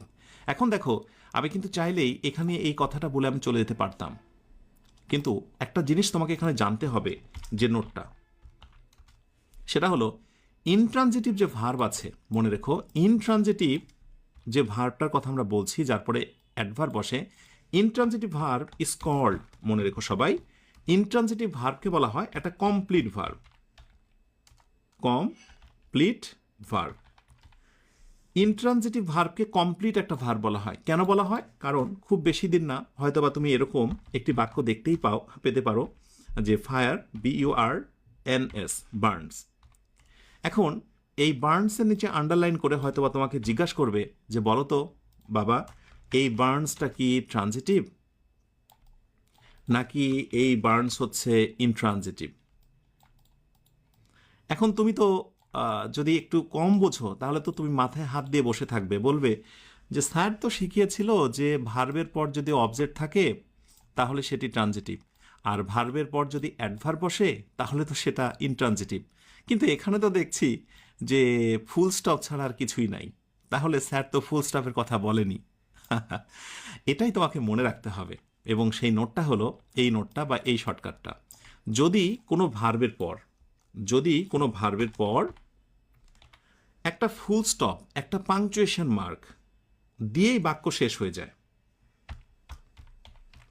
পাংচুয়েশন মার্ক যেটাকে আমরা জ্যোতিচিহ্ন বলি, তাই না? এই যে ফুল স্টপ, প্রশ্নবোধক চিহ্ন, সাধারণত এই দুইটাই আমি দেখতে পাই, যার কারণে আমি দিয়ে দিলাম। একটা হলো ফুল স্টপ, একটা হচ্ছে কোয়েশ্চেন মার্ক। ভার্বের পর যদি কখনো পাংচুয়েশন বা ফুল স্টপ দিয়ে কোনো একটি বাক্য শেষ হয়ে যায়, তাহলে সেটা একটা পরিপূর্ণ ভার্ব, সেটা একটা কমপ্লিট ভার্ব। এরপরে আর সে কিছু চায় না, ফায়ার বার্নস, আগুন জ্বলে। তাহলে বলতো কমপ্লিট ভার্ব মানে কি বলতো? Intransitive verb. অতএব রাইট উত্তর হলো ইনট্রানজিটিভ ভার্ব। তাই আমি বলবো যে এই ব্যাখ্যার শেষে ছোট্ট করে যে জিনিসটি গুরুত্বপূর্ণ সেটি হলো complete verb is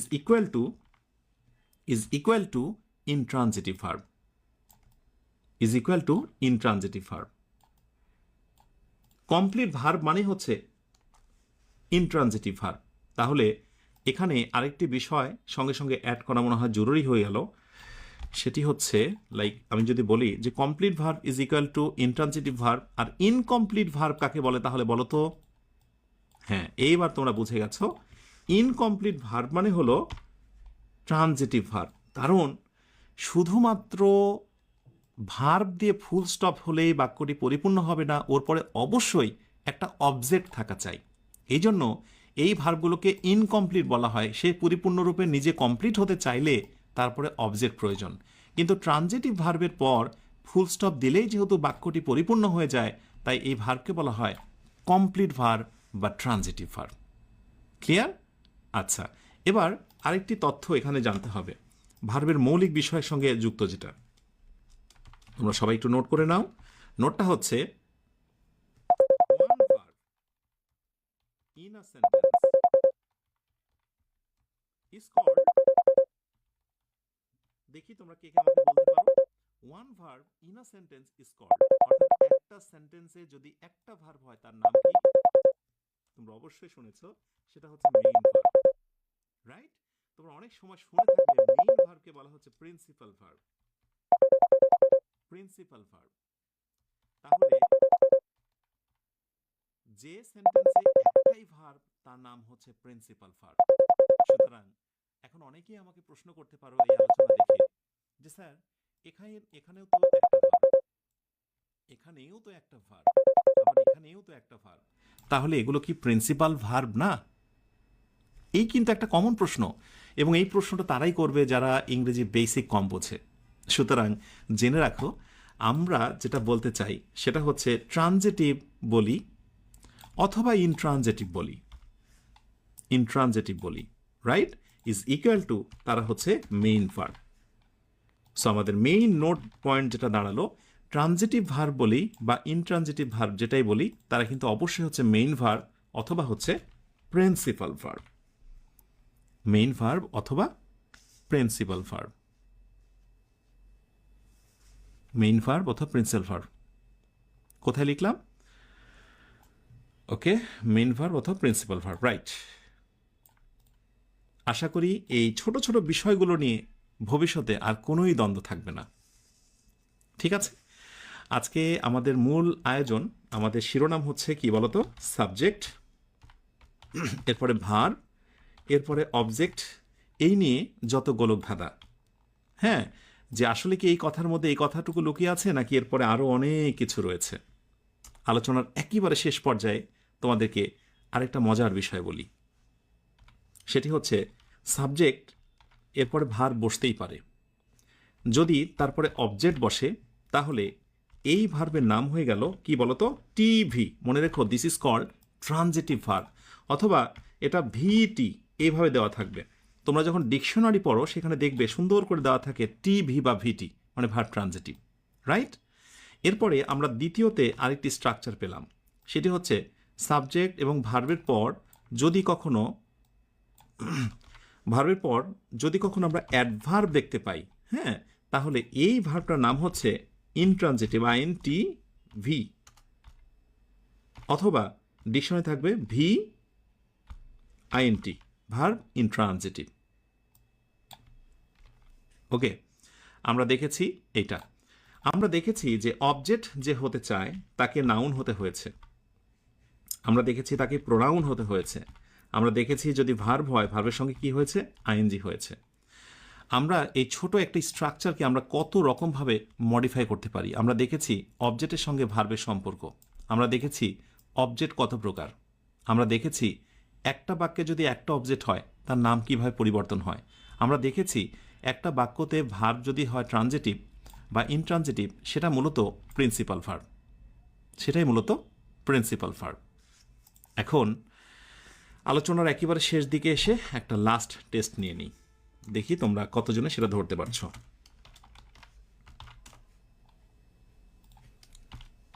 grand test. Grand test, be careful. We arrived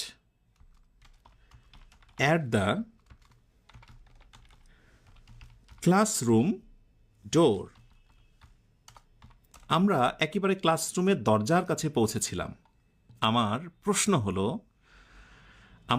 হলো অ্যারাইভড এটা আসলে কি ভার্ব? আমার এই পুরো আলোচনা থেকে যতটুকু বুঝেছ আমাকে বলতে হবে এই ভার্বটার নাম কি। অপশন এ, এটা কি transitive? Transitive. Option B, intransitive.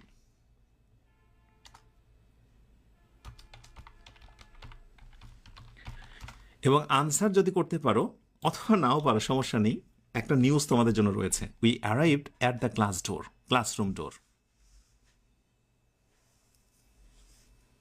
ওকে, সো ক্লাস চলাকালীন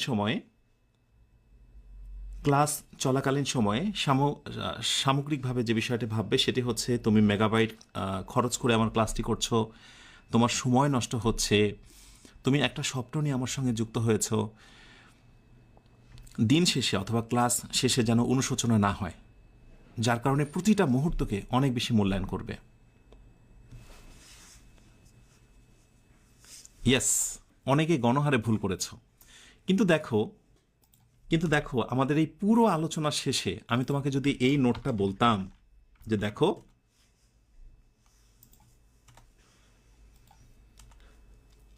ইনট্রানজিটিভ ভার্বের পরেই একমাত্র প্রেপোজিশন বসে। ইনট্রানজিটিভ ভার্বের পরে কি বসে? প্রেপোজিশন বসে। আর যদি ট্রানজিটিভ ভার্বই হয়, তাহলে ট্রানজিটিভ ভার্ব বলছে যে কিছু একটা মাঝে বসবে অবজেক্ট হিসেবে, তারপরে প্রেপোজিশন হবে। এই সূত্রটা তুমি যদি জানো, it will help you a lot. যেমন আমি কয়েকটা এক্সাম্পল দিচ্ছি ট্রানজিটিভ ভার্বের। যেমন ধরো আমি বললাম অ্যারাইভ, এই মুহূর্তে বুঝে নিয়েছো অ্যারাইভ অ্যাট ধরো দিলাম, এরপরে লাভ অ্যাট দিলাম, এরপরে ধরো আমি দিলাম লুক অ্যাট, এরপরে ধরো দিলাম কি, ধরো ওয়েট ফর, কমন কিছু ভার্ব। এই যে ভার্বের পরে যে প্রেপোজিশন বসে, বা মনে রেখো ভার্বের পরে যখনই প্রেপোজিশন বসবে না কেন ভার্বের সাথে, তখন মনে রেখো সেই ভার্বটা কিন্তু মূলত ইনট্রানজিটিভ ভার্ব। ভার্বের সাথেই যখন প্রেপোজিশন বসে সেটা হয়ে যায় ইনট্রানজিটিভ ভার্ব।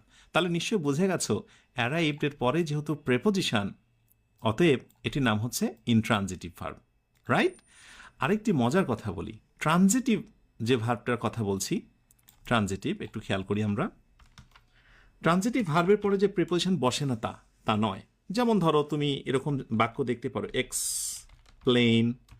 এক্সপ্লেইন টু হতে পারে, অথবা সেন্ড টু হতে পারে, অথবা ডিসকাসের পরে যদি উইথ হয় না কিন্তু ডিসকাস উইথ হতে পারে, এগুলো ট্রানজিটিভ ভার্ব। এরপরে ধরো offer to O double F year, offer to right? এরপরে ধরো গিভ টু, রাইট? আরও আরও অনেক শব্দ আছে, আমি এত শো টু হতে পারে, সাজেস্ট টু হতে পারে, প্রমিস টু এটসেট্রা। তো যদি কখনো ট্রানজেটিভ ভার্বের পরে টু হতে যায় বা কোনো প্রিপোজিশন বসতে চায়, তার একটা বিশেষ সিস্টেম মেনটেন করে। সিস্টেমটা কি জানো? সিস্টেমটা দেখো, he S E N T sent the box to the office, O double F I C, office. খেয়াল করে দেখো, সেন্ট আমি নিলাম, সেন্টের সঙ্গে টু বসে, কিন্তু বাবা একসাথে তুমি বসতে পারোনি, তুমি অনেক ডিস্টেন্সে বসেছো। তার মানে ট্রানজেটিভ ভার্ব মাঝে কিছু একটা বসবে, অবজেক্ট, এবং তারপরে হচ্ছে প্রেপোজিশন, তারপরে হলো প্রেপোজিশন। আমি আরেকটা এক্সাম্পল দিই। ধরো আমি বললাম যে আই ডিসকাসড দ্য প্রজেক্ট, এরপরে দিলাম হচ্ছে উইথ দ্য টিম। লক্ষ্য করে দেখো, ডিসকাসড শব্দটি রয়েছে, এরপরেই বাবা প্রিপোজিশন বসতে পারবে না। প্রিপোজিশন বসেছে কার পর বলো তো? অবজেক্ট, এবং তারপরে হচ্ছে প্রিপোজিশন। সুতরাং তোমাকে যদি প্রশ্ন করা হয় I discussed the project with the team, ডিসকাসডের নিচে আন্ডারলাইন করে যে বলো তো এইটার নাম কি ট্রানজিটিভ নাকি ইনট্রানজিটিভ? আমার বিশ্বাস অনেকগুলো সূত্র অ্যাপ্লাই করে তুমি বলতে পারবে যে এটার নাম হচ্ছে ট্রানজিটিভ। কারণ ট্রানজিটিভ হতে গেলে প্রেপোজিশনযুক্ত বাক্যতে সে একসাথে বসে না, একটা ডিস্টেন্স মেনটেন করে বসে। সুতরাং তোমরা যারা এটা বুঝতে পেরেছ, তোমাদের সবাইকে অভিনন্দন। তাহলে এবার বলো দেখি, এই কোশ্চেন আনসারটা আমি সবার কাছ থেকে চাই। দে লাভড অ্যাট দ্য জোক, তারা তামসা দেখে হেসেছিল। লাভটের নিচে আন্ডারলাইন হিসেবে আমি বললাম এটা কি ট্রানজিটিভ নাকি ইনট্রানজিটিভ। এবার বেশ আত্মবিশ্বাস নিয়ে আনসারটা দাও। হাসি খুশি মেজাজ নিয়ে আজকের আয়োজনটি শেষ করব। আর সবশেষে যেটি জানাতে চেয়েছিলাম সেটি জানাবো। সেটি হলো যে বাক্যটা আমি ফার্স্টে দিয়েছিলাম, সেই বাক্যটা। ওকে, সো ইনট্রানজিটিভ,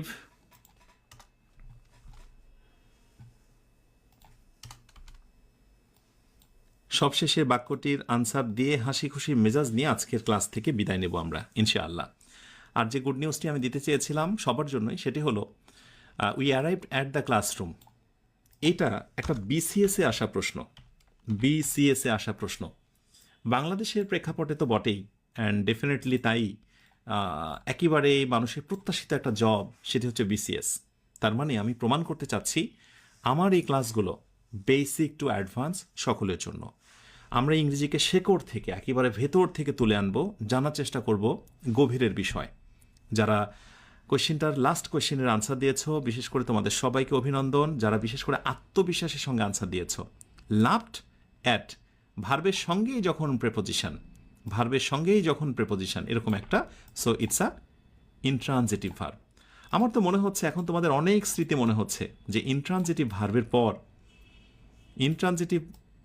পর অ্যাডভার্ব বসে। ইনট্রানজিটিভ ভার্বকে বলা হয় কমপ্লিট ভার্ব, তাই না? কত কত স্মৃতি মনে হচ্ছে আজকের ক্লাসে। যাদের মনে হচ্ছে না তারা অবশ্যই ক্লাসটা আবার রিপিট করবে।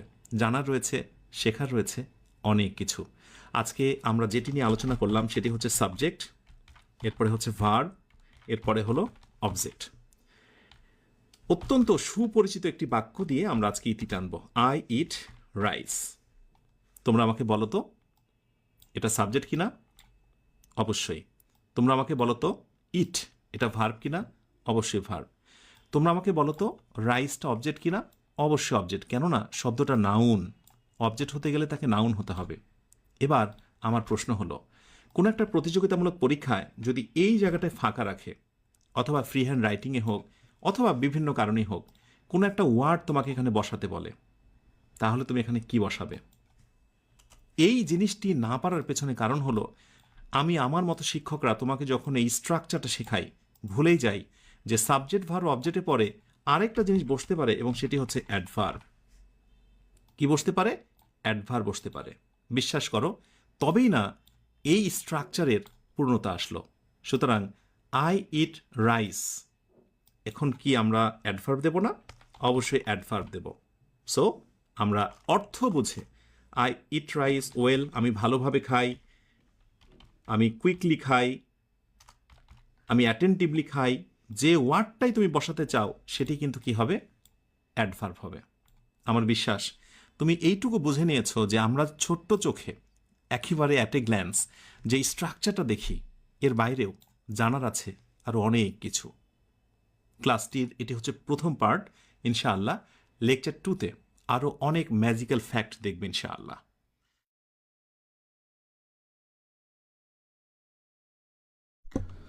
আলহামদুলিল্লাহ, ছোট্ট একটা ব্রেকে যাব আমরা এখন, 4 থেকে 5 মিনিটের ব্রেক।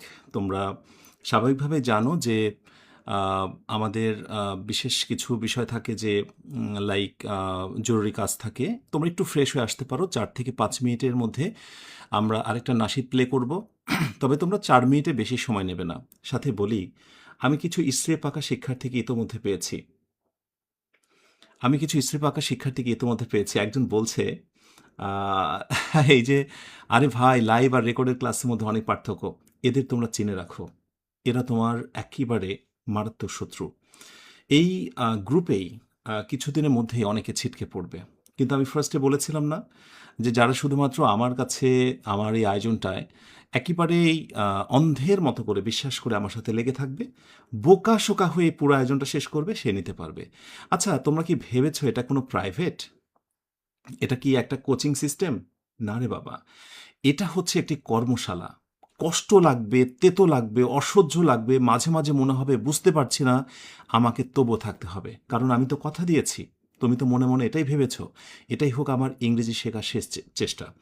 আমি একটু ব্রেক দিচ্ছি, ব্রেকের পর আবার ফিরে আসবো। প্রথম দিন অনেক কিছু তোমাদের বলতে হচ্ছে, আমি তোমাদের বারবার বলছি, রেকর্ডেড অর লাইভ এই দুটোকে কখনো তোমরা ভাবতে যাবে না, বিকজ আমি রফিক স্যার তোমার সাথে আছি। আর একটা বই, একটা কোর্স রেডিমেড কেনার পর তুমি সেখান থেকে ফায়দা নিতে পারো না, বিশেষ করে যখন তুমি একটু বেশি ইতরামি করো, একটু বেশি পাকামি করো, তুমি এইটা বোঝার চেষ্টা করো না। কিন্তু একজন স্যার এসে যখন সেই জিনিসটা পুরোটাই তোমার হৃদয়ে ধারণ করার সমস্ত জিনিসটা বলে দেয়, তুমি যখনই সেটা নিতে না পারো, আজীবন তোমার কাছে অপূর্ণ থেকে যায়। তাই প্রিয় শিক্ষার্থীদের বলবো, এই গ্রুপে দু একজন থাকবেই যারা এখন থেকে বিজনেসের হিসাব করে, যারা এখন একটা সার্টিফিকেট নিতে পারেনি, ইত্যাদি ইত্যাদি নানাবিধ কারণে। আমি তোমাদের প্রত্যেককে বলবো, কারো কোনো কথায় তোয়াক্কা করতে হবে না। তোমার টার্গেট হচ্ছে প্রতিটা ক্লাস শেষ পর্যন্ত আমি লেগে আছি কিনা, এটাই হচ্ছে আমার মূল টার্গেট। ইয়েস, ইমরান খান বলছে গ্রামার ওয়ার্কশপ। হ্যাঁ, এটা grammar workshop, it's not just কি বলবো, প্রাইভেট, আর হচ্ছে এটা একটা কোর্স। মানে এটা যদি নর্মাল একটা কোর্স হতো তাহলে না হয় ওই প্রসঙ্গ আসতো। সো 100% ডেডিকেশন দাও। দেখো, শুরুতে দেখেছিলাম 1200 জন, আস্তে আস্তে কমেছে। তোমরা কি গেস করতে পারো শেষ পর্যন্ত এই আয়োজনে কতজন টিকে থাকবে? মনে রেখো, যারাই টিকে থাকবে তারাই সফল হবে। আমি দোয়া করি তোমাদের প্রত্যেকের জন্য, তোমরা যারা শেষ পর্যন্ত টিকে থাকতে পারো। আর দু একজন একটু ইতরেমি বাদরামি করবে, তারাও ঠিক হয়ে যাবে, হয় ঠিক হয়ে যাবে, নতুবা ছিটকে পড়বে। আর আমি তোমাকে বলবো, তুমি বোকা শোকা একটু নম্র হও, 25টা দিন আমার সঙ্গে লেগে থাকো, ঠিক আছে? এখন ছোট্ট ব্রেক চলছে, ব্রেকের পর আমরা ফিরে আসবো। ওকে।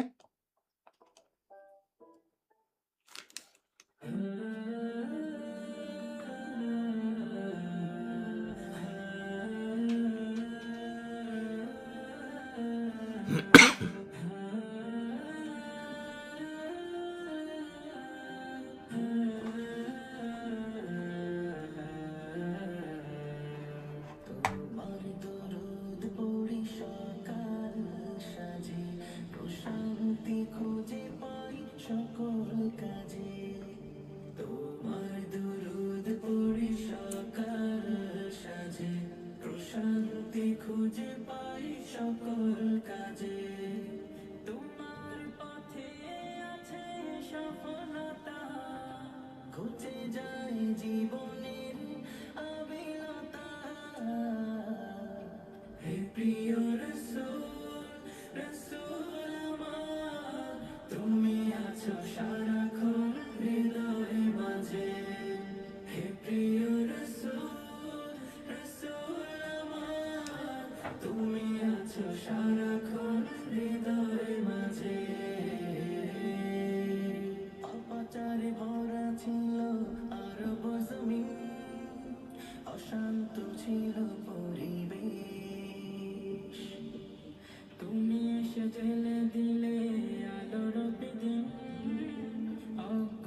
পাপাচারে ভরা ছিল আরব জমিন, অশান্ত ছিল পরিবেশ।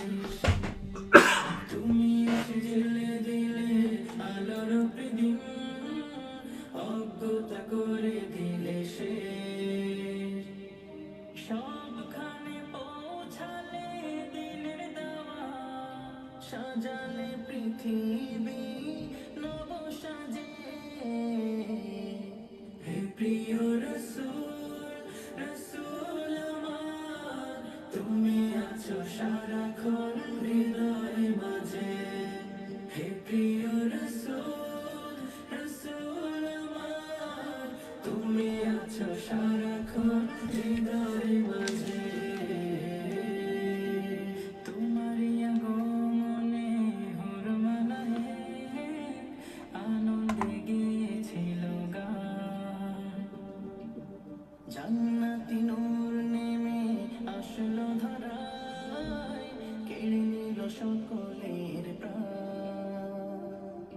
তোমার নূরে হলো আধার বেলে, সত্যের দিশা পেল পথরাজে।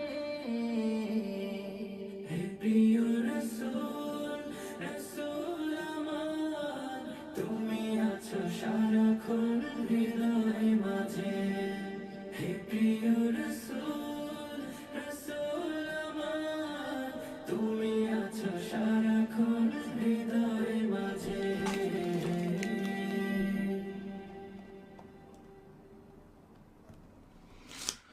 আলহামদুলিল্লাহ, ওয়েলকাম ব্যাক। আবারও ফিরে আসলাম। আচ্ছা, তোমরা কেন অবাক হচ্ছ, ভাবছো যে স্যার আজকেই না প্রথম ক্লাস শেষ হলো, আবার কি দ্বিতীয় ক্লাস শুরু হবে? তোমরা যখন এই কোর্সে এনরোল করো, তোমরা কি জানো না আমি তোমাদের কাছ থেকে 2 ঘন্টা করে সময় নেব? আচ্ছা, তোমরা যারা যারা এই কথা জেনে বুঝে আমার সঙ্গে যুক্ত হয়েছো, একটু কমেন্টে জানাও তো, স্যার জানি 2 ঘন্টায় সময় নেবেন। আচ্ছা, একটু ঘড়িতে দেখো তো এখন কয়টা বাজে। একদম ঘড়িতে বাজে 10টা বেজে 18 মিনিট। কিন্তু কারো কারো কমেন্ট দেখে আমি অবাক হচ্ছি। আর হ্যাঁ, কারো কারো প্রশ্ন হচ্ছে স্যার কিউএনএ সেশন করেন, কিউএনএ সিস্টেম ডেফিনেটলি আসবে। মনে রাখবে, এটা কোনো প্রাইভেট নয়, এটা বিশেষ যেন তেন একটা কোর্স নয়, এটা ইংরেজি শেখার কর্মশালা। সুতরাং কর্মশালা একটু লম্বা হবে এবং সেটা 2 ঘন্টা। কিন্তু আমি দেখবে 2 ঘন্টার অনেক কম সময় তোমাদের থেকে নেব। যারা জেনে বুঝে 2 ঘন্টা আমার সঙ্গে থাকবে বলে নিয়ত করেছ, তারা কেন এই কথা বলছো? মনে রেখো, এটা শয়তানের একটা চাল। তোমাকে এখনই তোমার মন ভেঙে দিচ্ছে। তোমাদের প্রত্যেকের জন্য দোয়া করি, জীবনে তোমরা শিখতে পারোনি একটাই কারণে, মাঝে ব্রেক দেওয়া, মনোযোগ বিচ্ছিন্ন হওয়া, কোনো কাজে ফোকাস না থাকা। আর আমি আলহামদুলিল্লাহ প্রতিজ্ঞা করেছি প্রতিটা দিন তোমাদের সাথে থাকবো, এই ক্লাসগুলো তোমাদের হৃদয়ে আমি ঢোকাবো ইনশাআল্লাহ। বাট কারো কথায় কোনো মন ভাঙবে না। আর দয়া করে দুষ্টু যারা আছো একটু সাবধান হয়ে যাও। কারো কাছ থেকে তুমি খারাপ দোয়া নিও না, নষ্ট হয়ে যাবে। তো চলো শুরু করি আমরা দ্বিতীয় আয়োজন। কিন্তু দ্বিতীয় আয়োজনের পূর্বে একটা গুরুত্বপূর্ণ বিষয় বলি, ভালো করে শোনো। এই ক্লাসগুলোর পিডিএফ তোমরা ফ্রিতে পেয়ে যাবে। 50টা ক্লাস, প্রতিদিন 2টা করে ক্লাস হবে। 50টা ক্লাসের পিডিএফ প্রায় ডাউনলোড করতে, প্রিন্ট করতে প্রায় 350 থেকে 400 টাকার মতো লাগবে। অ্যাজ ইউর উইশ, ভালো করে শোনো, তোমাদের ইচ্ছা। তোমরা যদি মনে করো আমি প্রিন্ট করব, সেখান থেকে আমি ক্লাসে হাজির হব, সেইটা নিয়ে আমি দাগিয়ে পড়বো ইত্যাদি, অ্যাজ ইউর উইশ, কোনো সমস্যা নেই। কিন্তু তোমরা যদি কেউ মনে করো যে না, আমি প্রিন্টেবল কোনো কিছু করব না, আমি একটা বই নেব, সো তোমরা বই নিতে পারো 50 বেসিক। বাট এইটা এখন তোমরা নিতে পারবে না, এটা তোমাদের চাহিদার উপরে ডিপেন্ড হবে, আমি সেই অনুযায়ী তোমাদের ছাপাবো। তার মানে পিডিএফটা না হয়ে পিডিএফটাই বই আকারে প্রকাশ হবে। আর বইটার দাম খুবই অল্প, 200 টাকা। পিডিএফ করলে 400 টাকা খরচ পড়বে, বইটার দাম 200 টাকা। এখন নিতে হবে না, এখন সিদ্ধান্ত নিতে হবে না, আরও 4-5টা ক্লাস তোমরা করো, অ্যাপ ওয়েবসাইট থেকে ফ্রি পিডিএফটা নিতে থাকো। এখন দেখো যে কোনটা বেটার হয়। পিডিএফ নিলে তোমার ভালো হচ্ছে, দ্যাটস ওকে। যদি মনে হয় পিডিএফ নেব না স্যার, বই নেব, আমাকে তোমরা কমেন্টে জানাবে, আমি যখন রেসপন্স তোমাদের বুঝতে পারবো তোমাদের জন্য ছাপাবো, ঠিক আছে? সো চলো আমরা দ্বিতীয় ক্লাসে প্রবেশ করি। আর দয়া করে কোনো কথা বলো না। আর হ্যাঁ, এই যে দুষ্টু ল্যাংড়া শয়তান যারা আছো, তারা খুব সাবধান। আমার প্রিয় শিক্ষার্থী যারা মনোযোগ রেখেছে ক্লাসে, তাদেরকে তোমরা নষ্ট করো না, ঠিক আছে? দ্বিতীয় ক্লাসটা শুরু করছি, খুব ভালোভাবে এনজয় করো। সো আজকে আমরা বেসিকলি ভার্ব, এবং কমপ্লিমেন্ট, ভার্ব এবং কমপ্লিমেন্ট এই দুইটা জিনিস সম্পর্কে একটু জানার চেষ্টা করব। সো এটি হচ্ছে আমাদের শিরোনাম, ভার্ব এবং কমপ্লিমেন্ট। আর যদি আমি বলি যেটা আবার কোন ধরনের ভার্ব, তাহলে আমি স্পেসিফিকভাবে লিখে দেব লিঙ্কিং ভার্ব। আমি মানছি যে তুমি লিঙ্কিং ভার্ব চেনো না, সেটা আমি তোমাকে চেনাবো। আমি জানি তুমি জানো না যে কমপ্লিমেন্ট কি, সো ওকে, আমি তোমাকে সেটি জানাবো, সাথে লেগে থাকো। সো এটি হচ্ছে আমাদের একটি শিরোনাম। সো চাইলে আমরা একটু অন্য কালার করে দিতে পারি। ওকে, সো আমি এখানে জাস্ট এই কালারটি ইউজ করছি। এটা হচ্ছে আমাদের শিরোনাম, লিঙ্কিং ভার্ব এবং কমপ্লিমেন্ট। দেখো, যখন আমরা সাধারণ একটা বাক্য লিখি, যেমন ধরো আমি একটা বাক্য লিখলাম যে Rita writes a letter, Rita writes a letter. আরেকটাতে লিখলাম হচ্ছে যে রিতা ইজ আ রাইটার। দেখো, যারা শুরু থেকে শুরু করছো তাদের কাছে দুইটা বাক্য দেখে প্রায় একই রকম মনে হবে। কেমন? এই হচ্ছে রিতা সাবজেক্ট, এই হচ্ছে রাইটস লিখে ভার্ব, ইজ হচ্ছে ভার্ব, এ লেটার একটা বাড়তি অংশ, এ রাইটার হচ্ছে বাড়তি অংশ। খোলা চোখে তোমার কাছে দেখতে হয়তোবা একই রকম মনে হবে, কিন্তু এখানেই হচ্ছে মূল ঘটনা। আমরা প্রথম বাক্যটায় গত ক্লাস থেকে শিখেছিলাম, প্রথমে যে অংশটি বসেছে রিতা, ইটস সাবজেক্ট, আমরা শর্টকাটে সাব লিখলাম। আর এরপরে যেটি রয়েছে সেটি হচ্ছে ভার্ব, এই যে আমরা ভার্ব লিখলাম, এই হচ্ছে রাইটস, ইটস আ ভার্ব। আর সবার শেষে যেটা আছে সেটা হচ্ছে অবজেক্ট। আর আজকে আমরা যেটা শিখছি বা শিখবো সেটা হচ্ছে প্রথমটা হলো সাবজেক্ট, এরপরে মাঝখানে একটা ভার্ব আছে, তারপরে আছে রাইটার যেটির নাম হচ্ছে কমপ্লিমেন্ট। পরবর্তীতে লিখে নিও, যখন আমি মানে পেইড ব্যাচে যারা যুক্ত আছো সেখান থেকে লিখে নিও যে এই যে কমপ্লিমেন্ট যেটাকে বলছি সেটা হচ্ছে পরিপূরক। কমপ্লিমেন্টের বাংলা কি? পরিপূরক। কার পরিপূরক? সাবজেক্টের আসলে পরিপূরক। এই জায়গাটায় আমি একটু বোল্ড করছি।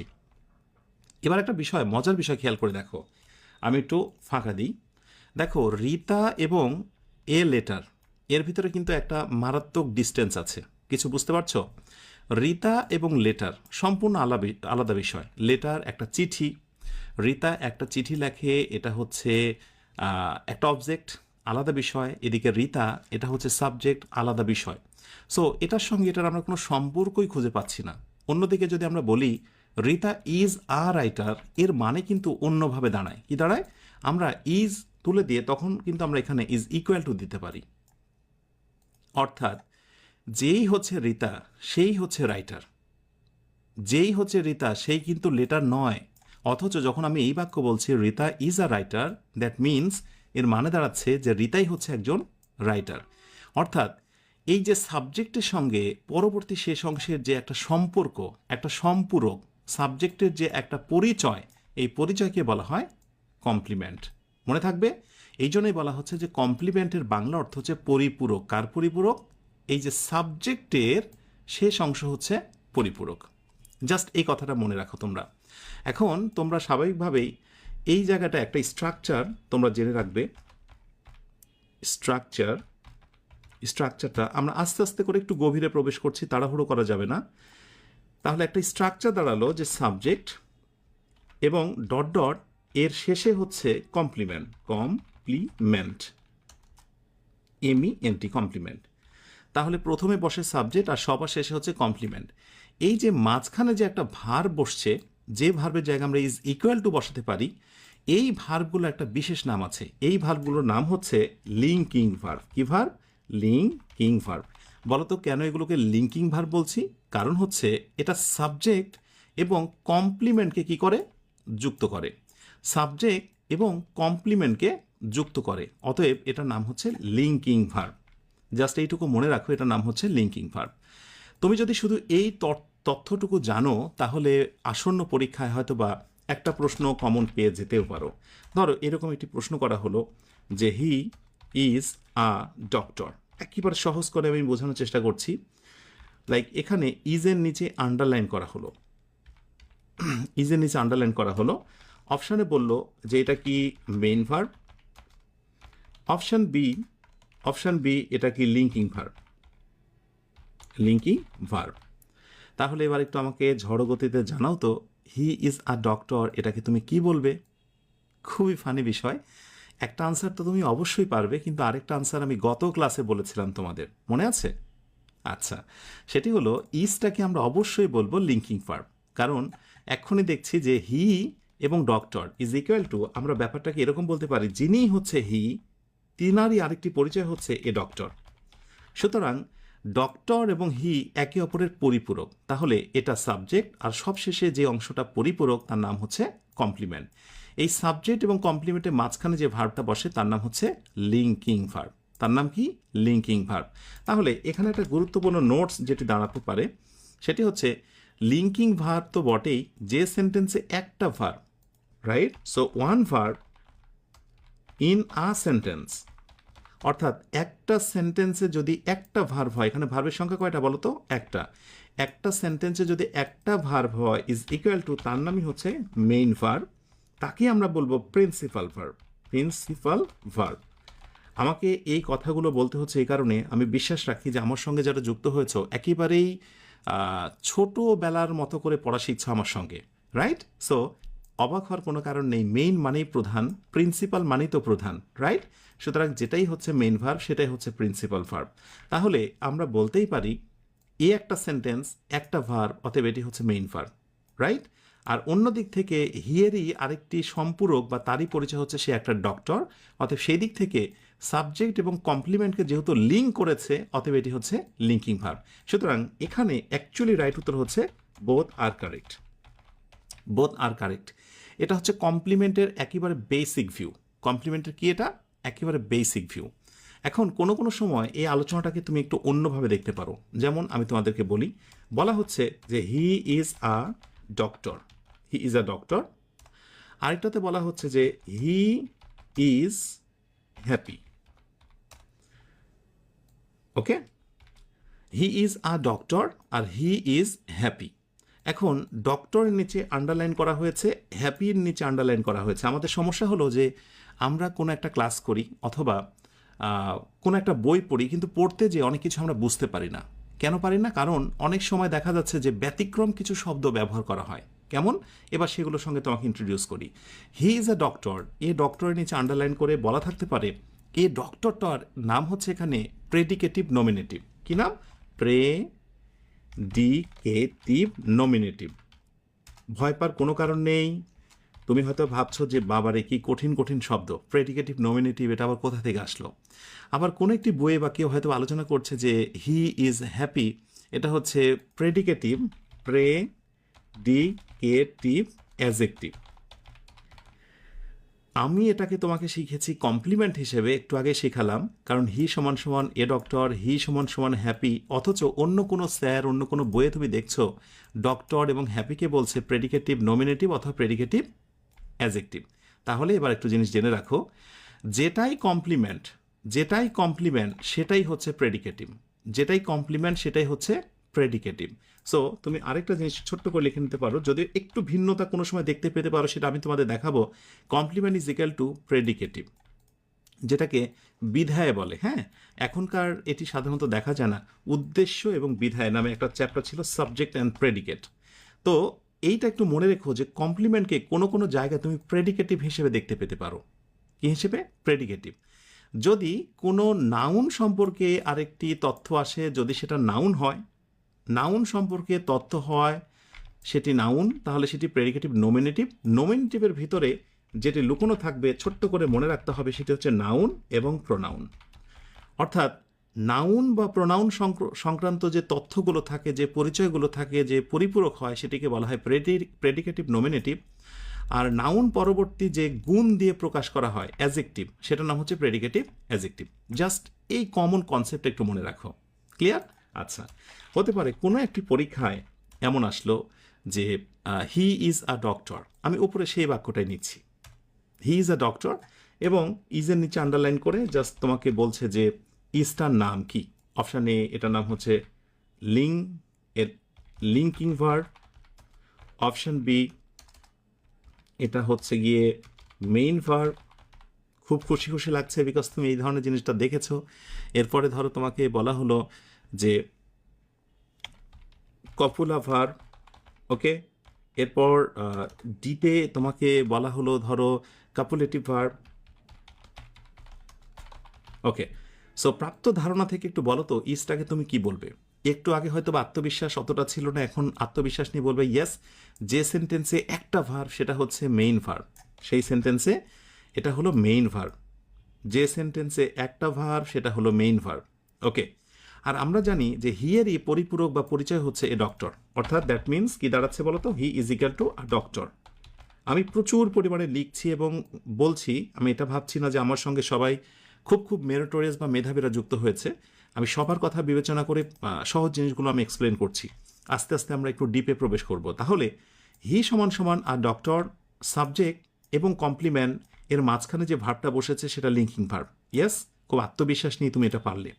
কিন্তু তোমার কি জানা আছে লিঙ্কিং ভার্বেরই অপর নাম হচ্ছে কপুলা ভার্ব এবং কাপুলেটিভ ভার্ব। জাস্ট একটা জিনিসের অনেকগুলো নাম থাকে। আমরা একটা বই পড়ে, একটা স্যারের লেকচার পড়ে বুঝতে পারি না। এর পেছনে কারণই হলো যে আমরা যখন শিখি বা শেখাই, ঐচ্ছিক বা আরও কিছু জিনিস যে শেখাতে হয় সেটা হয়তো আমরা ভুলেই যাই। সো ক্যাপুলেটিভ ভার্ব, অথবা এটার আরেকটি নাম হচ্ছে কাপুলা ভার্ব, বোথ আর কারেক্ট। একটু ছোট্ট করে বলে রাখি তোমাদের, এই কাপুলা বা কাপুলেটিভ এটা মূলত ল্যাটিন একটা ওয়ার্ড থেকে এসেছে, ল্যাটিন ভাষা থেকে এসেছে। এটার উদ্দেশ্য হচ্ছে টু জয়েন, মূলত হচ্ছে টু জয়েন অথবা টু লিঙ্ক, অর্থাৎ লিঙ্ক বা যুক্ত করার ক্ষেত্রে যে ভার্বগুলো ব্যবহার করা হয় বেসিকলি সেগুলোকে কাপুলেটিভ ভার্ব বা কাপুলা ভার্ব বলে। ব্যাস, আশা করি বুঝে নিয়েছো যে কমপ্লিমেন্টকে কত নামে ডাকা হয়। সাবজেক্ট এবং ভার্বের মাঝখানে, সাবজেক্ট এবং কমপ্লিমেন্টের মাঝখানে যে ভার্ব থাকে তাকে লিঙ্কিং ভার্ব বলে। যেহেতু ভার্ব হয় একটাই, সুতরাং সেটা মেন ভার্ব হয়। আর লিঙ্কিং ভার্বের নাম হচ্ছে এতগুলো ভার্ব। প্রসঙ্গত বলি, এই প্রশ্নটা, কাপুলেটিভ ভার্বের এই প্রশ্নটা বড় বড় পরীক্ষাতে, চাকুরি পরীক্ষা, বিসিএস পরীক্ষা, অনেক জায়গাতে আমি অনেকবার আসতে দেখেছি। অথচ এই কোয়েশ্চেন্সগুলো কিন্তু একেবারে বেসিক থেকে আসা। ক্লিয়ার? আচ্ছা, এইবার একটা মজার জায়গায় আসবো। সেটা হলো আমরা এই যে বি ভার্ব যে জায়গাটা দেখলাম, এই ভার্বের নাম কি বলতো? Linking verb. আমরা একটু ঝটপট করে দেখব list of linking verb. Linking verb আসলে কারা হতে পারে? লিঙ্কিং ভার্ব আসলে কারা হতে পারে চলো একটু দেখি আমরা। লিঙ্কিং ভার্ব প্রথমত হচ্ছে বি ভার্ব, মানে দুই ধরনের, একটা হচ্ছে রেগুলার, মানে একেবারে সহজগুলো, সবচেয়ে বেশি রেগুলার যেটা, আমি একটু অন্য কালার দিই। সো বি ভার্বগুলো যেমন হচ্ছে এম, ইজ, আর, এরপরে ওয়াজ, তারপরে হচ্ছে ওয়ার, তারপরে হচ্ছে বিন এবং আরেকটি হচ্ছে বিং। তোমরা মনে রেখো, যদি be verb am, is, are, was, were, be, been, being থাকে, এগুলো লিঙ্কিং ভার্বের অন্তর্ভুক্ত হতে পারে। আর কিছু আছে ইরেগুলার, অর্থাৎ অনিয়মিত কিছু লিঙ্কিং ভার্ব। আমি যখন লিঙ্কিং ভার্বের কথা বলছি, তোমাদের মাথায় কি একটা জিনিস আসছে যে বি ভার্ব বা লিঙ্কিং ভার্ব মানেই হচ্ছে এরপর একটা কমপ্লিমেন্ট থাকবে। কি থাকবে? কমপ্লিমেন্ট। সো আমি ছোট্ট করে লিখতে পারি কমপ্লিমেন্ট, রাইট? সো আমরা কমপ্লিমেন্ট শেখাচ্ছি। ইরেগুলারের মধ্যে তুমি বিশেষ করে কয়েকটা পাবে, যেমন ধরো আমি বলবো যে বিকাম। ওকে, আচ্ছা ব্ল্যাক করে দিই আমরা। ওকে, সো বিকাম তুমি দেখতে পাবে। এরপর তুমি টার্ন পাবে, বিকাম, টার্ন। এরপরে হচ্ছে গ্রো, বিকাম, টার্ন, গ্রো। এরপরে হচ্ছে প্রুভ, রাইট, কোনো কিছু প্রমাণ করার জন্য। এরপর রিমেইন। এরপরে ফিল, অনুভব করা, মনে করা। অ্যাপেয়ার, দৃশ্যমান হওয়া। এরপরে ধরো সিম, মনে করা, বাংলাটা বলে দিচ্ছি। এরপরে হচ্ছে লুক, ইটিসি। এর সঙ্গে একটা ব্যতিক্রম রয়েছে যেটা প্রচুর দেখা যায়, সেটা হচ্ছে গো। ক্লাস শেষ করেই তোমার কাজ হচ্ছে এই যে ভার্বগুলোর লিস্ট আমি দিলাম সেগুলো ঠুটস্থ, মুখস্থ এবং কণ্ঠস্থ করে নাও। বিশ্বাস করো, এইগুলো আমি মুখস্থ করেছি বলে এই সংক্রান্ত প্রশ্নগুলোর আনসার আমি দিতে পারি। তুমিও পারবে যদি তোমার কন্ট্রোলে থাকে। সো ডিপ দিয়েছে একজন, একটু ইরেগুলার বেশি হয়ে যায়, ওই জন্য ওগুলো দেইনি। আচ্ছা, এবার আসো, এইগুলোর পরে যে শব্দটা বসে সেটি হচ্ছে কমপ্লিমেন্ট। তাহলে এগুলোর পরেও বসে কমপ্লিমেন্ট, এগুলোর পরেও বসে কমপ্লিমেন্ট। পার্থক্যটা কি? চলো এবার আর একটু সামনে এগোই। ওকে, আর একটু সামনে এগোই এবং দেখো ঘটনাটা কি। আমি যদি বলি যে হি ইজ হ্যাপি, ওকে, আমি যদি বলি যে হি সিমস হ্যাপি। এবং বলা হলো যে choose the correct answer, choose the correct answer. বলো দেখি এই দুইটা বাক্যের ভিতরে কোন বাক্যটাকে সঠিক আমরা বলতে পারি। সো হি ইজ হ্যাপি, আর বি নাম্বার হচ্ছে he seems happy. Okay, so খুবই সিম্পল ওয়েতে তুমি বলবে যে বোথ আর কারেক্ট। কিভাবে আমি একটু হেল্প করি। প্রথমটা সাবজেক্ট, এরপরটা হচ্ছে এলভি। এলভি মানে হচ্ছে লিঙ্কিং ভার্ব। ওকে, কোনো কোনো জায়গায় এলভি দেখবে, সো লিঙ্কিং ভার্ব। ওকে, আমি এলভি দিলাম, লিঙ্কিং ভার্ব। এরপরে লাস্টে যে হ্যাপিটা আছে সেটি হলো অ্যাডজেক্টিভ বা complement, complement, complement. Okay, he seems happy, এটাও কিন্তু সেম একইভাবে। প্রথমটা হচ্ছে সাবজেক্ট, মাঝখানেটা হচ্ছে লিঙ্কিং ভার্ব, লিঙ্কিং ভার্ব, এবং সবার শেষে হচ্ছে কমপ্লিমেন্ট, কমপ্লিমেন্ট। তাহলে পার্থক্যটা কি বলো তো? পার্থক্যটা আসলে কি? এই কোশ্চেনটাই যদি এখন আমি এইভাবে তুলে দিই তোমাদের যে হি সিমস হ্যাপি, মাঝখানে ফিলিং ইন দ্য গ্যাপ, আর অপশান হিসেবে যদি তোমাদেরকে দেওয়া হয় যে ইজ হবে নাকি হচ্ছে সিমস হবে, তাহলে নিশ্চয়ই দুইটাই দেবে আনসার। অবশ্যই দুইটা দেবে, কোনো আপত্তি নেই। কিন্তু মনে রাখতে হবে, তুমি যদি স্পোকেনে দক্ষ হতে চাও, তুমি যদি ফ্রি হ্যান্ড রাইটিংয়ে দক্ষ হতে চাও, তুমি ইংরেজি যদি একেবারে রুট থেকে শিখতে চাও, তাহলে বাংলা অর্থ জানা খুব জরুরি। যেমন আমি যখন বলবো যে হি ইজ হ্যাপি, এর মানে হচ্ছে যে সাধারণত সে সর্বদাই সুখী থাকে, আর এটাই শাশ্বত কথা। হি ইজ হ্যাপি মানে আমার জানা মতে আমি গত কয়েকদিন ধরে, কয়েক বছর ধরে তাকে সুখী দেখছি। সকালে ঘুম থেকে উঠে গান বাজনা করে, দুপুরে রাতে আবার গান বাজনা করতে করতে ঘুমিয়ে যায়। লাইক এটা হচ্ছে সার্বজনীন অবস্থা, universal. So it's call universal, universal, universal mood. মানে এটা সার্বজনীন একটা কথা যে সে সুখী। বাট যখন বলা হবে হি সিমস হ্যাপি, তার মানে হলো তাকে দেখে খুশি মনে হচ্ছে। তার মানে হতে পারে যে সে দুঃখে আছে, কিন্তু তার বাহ্যিক আচরণ দেখে মনে হচ্ছে যে সে সুখে আছে। তাহলে নিশ্চয়ই বুঝতে পেরেছ। সো এটা হচ্ছে প্রেজেন্ট কন্ডিশন, প্রেজেন্ট কন্ডিশন একেবারে যেটা মনে হয়। তাহলে লিঙ্কিং ভার্ব মাঝখানে বসতে পারে, কোনো সমস্যা নেই, কিন্তু তার অর্থের মারাত্মক পার্থক্য আছে। আর যদি তুমি অর্থের পার্থক্যগুলো না বোঝো, তাহলে মহা বিপদ বিপর্যয় ঘটবে। যেমন ধরো এখানে অনেকগুলো শব্দ আছে, যে শব্দগুলোর পরে আমরা পরের শব্দটি কি বসাচ্ছি? কমপ্লিমেন্ট বসাচ্ছি। আমি একটি বাক্য দিলাম যে হি হি বললাম যে গ্রোজ, GROWS,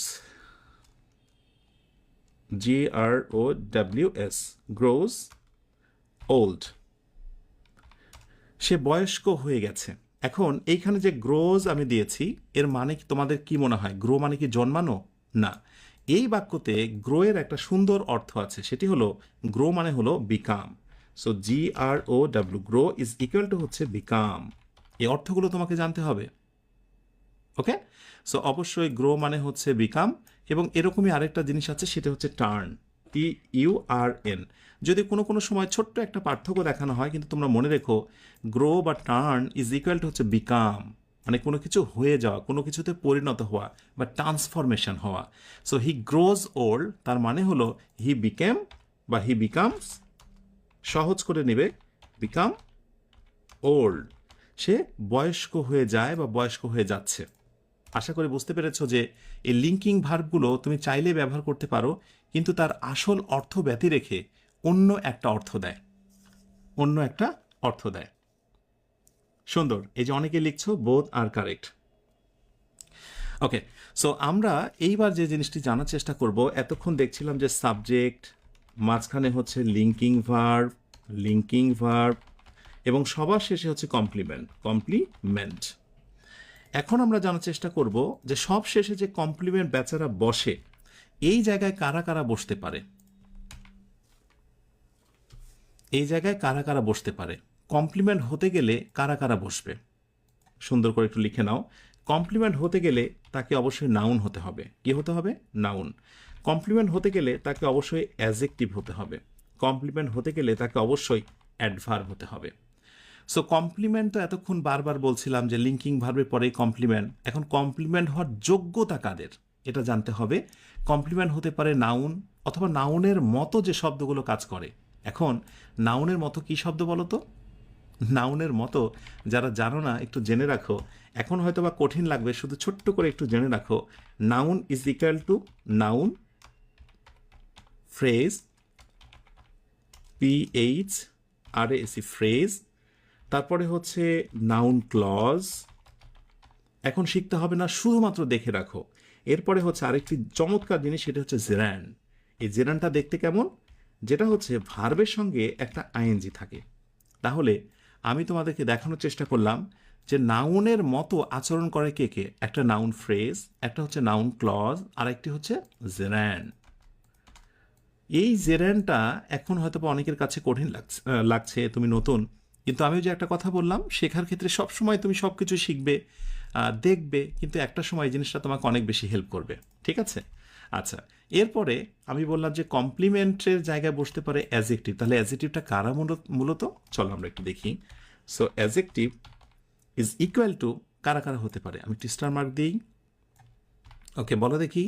একটা হতে পারে অ্যাজেক্টিভ ফ্রেজ। অ্যাজেক্টিভ ফ্রেজগুলো এখানে আসতে পারে, এবং আরেকটা জিনিস আসবে, সেটি হচ্ছে পার্টিসিপল। পার্টিসিপল যেটাও হচ্ছে ভার্বের সঙ্গে আইএনজি। ভার্বের সঙ্গে আইএনজি। ইংরেজি কঠিন কোথায় থেকে লাগা শুরু হয় জানো? এই জায়গা থেকে ইংরেজি কঠিন লাগা শুরু হয় যে স্যার একটু আগে বললেন যে জেরান, এটা হচ্ছে ভার্বের সঙ্গে আইএনজি করলে জেরান হয়, আবার এখনই বলছেন পার্টিসিপল নামের একটা জিনিস আছে ইংরেজিতে, ওটাও ভার্বের সঙ্গে আইএনজি। জিনিসটা দেখতে একই রকম কিন্তু নাম আলাদা। হ্যাঁ, এখানে হচ্ছে পার্থক্য। জেরান এটি মূলত আচরণ করবে, মূল কাজ করবে নাউনের মতো। ওকে, আর যেটা হলো পার্টিসিপল ভার্বের সঙ্গে আইএনজি, সেটা মূলত কাজ করবে অ্যাডজেক্টিভের মতো। সুতরাং যারা ইংরেজি শেকড় থেকে শিখছে, যখনই তাদেরকে জেরান্ডের কথা বলা হবে বা কোথাও জেরান্ড দেখতে পাবে, তার মাথায় প্রথমে আসবে আচ্ছা জেরান্ড তো আমি বললাম, ওকে, ভার্বের সঙ্গে আইএনজি হয়েছে, দেখি তো শব্দটা কি নাউনের মতো আচরণ করছে কিনা। যদি নাউনের মতো আচরণ করে তাহলে তাকে আমি জেরান্ড বলবো। আর ভার্বের সঙ্গে আইএনজি, তার নাম পার্টিসিপল, ভালো কথা, বা জেরান্ড, দেখি তো অ্যাডজেক্টিভের মতো আচরণ করছে কিনা। যদি অ্যাডজেক্টিভের মতো আচরণ করে তার নাম হচ্ছে পার্টিসিপল, যদি নাউনের মতো আচরণ করে তার নাম হচ্ছে জেরান্ড। এই জেরান্ড এবং পার্টিসিপল নিয়ে একটা সময় আমি অনেক কথা বলবো, আগে একটু একটু করে আমরা অ্যাডভান্স লেভেলে পৌঁছে যাই। ফ্রেজ একটু বানান ভুল হয়েছে, ওকে। এরপরে আরেকটি শব্দ কমপ্লিমেন্ট হতে পারে, সেটি হলো অ্যাডভার্ব। সেটি কি? অ্যাডভার্ব। অ্যাডভার্বের মধ্যে কি কি রয়েছে বলতো? সিঙ্গেল ওয়ার্ড অথবা অ্যাডভার্ব ফ্রেজ। Adverbial phrase. তাহলে আমরা শক্তপুক্তভাবে জেনে নেব যে কমপ্লিমেন্ট তো এতক্ষণ মেনে নিলাম, কিন্তু কমপ্লিমেন্ট হতে গেলে শব্দটাকে নাউন হতে হবে, অ্যাডজেক্টিভ হতে হবে, অথবা অ্যাডভার্ব হতে হবে। এবার আসো আরেকটু আমরা সামনে এগোই। ওকে, তাহলে তোমরা আমাকে একটু বলো দেখি, আমি যদি একটা বাক্য লিখি এইটা, যেমন হি ইজ আ ডক্টর। আমি যদি বলি হি ইজ হ্যাপি, আর আমি বলি যদি হি ইজ হেয়ার, আর আমি তোমাকে যদি বলি ডক্টরের নাম কি, হ্যাপির নাম কি, হেয়ারের নাম কি, তাহলে নিশ্চয় বলতে পারবে যিনি হি তিনি ডক্টর, অতএব ডক্টর কমপ্লিমেন্ট। যিনি হি তিনি বর্তমানে হ্যাপি বা সুখী আছেন, অতএব হ্যাপি হচ্ছে কমপ্লিমেন্ট। যিনি হি তিনারই অবস্থান হচ্ছে এখানে, অতএব হেয়ারটার নাম হচ্ছে কমপ্লিমেন্ট। বাট আমি জানতে চাই সবগুলোই যেহেতু কমপ্লিমেন্ট, কোনটা কোন পার্টস অফ স্পিচে রয়েছে, কোনটা নাউন, কোনটা ভার্ব, কোনটা অ্যাডজেক্টিভ। ইয়েস, খুবই সহজভাবে বলবে শব্দটি নাউন, হ্যাপি এই শব্দটি হচ্ছে অ্যাডজেক্টিভ, হেয়ার ইটস হচ্ছে অ্যাডভার্ব। সুতরাং আমরা একটা বিষয় বুঝে ফেললাম এবং দারুণ করে মাথায় ঢুকিয়ে নিলাম যে অবশ্যই কমপ্লিমেন্ট হতে গেলে তাকে কি হতে হবে? তাকে নাউন হতে হবে, অ্যাডজেক্টিভ হতে হবে, অথবা অ্যাডভার্ব হতে হবে। যদি এটা তোমার কন্ট্রোলে থাকে তাহলে আমরা আরেকটু সামনে এগোতে পারি। দেখি এই টেস্টের রাইট আনসারটা তোমরা কি দেবে। ধরো বললাম যে it is filling in the gap.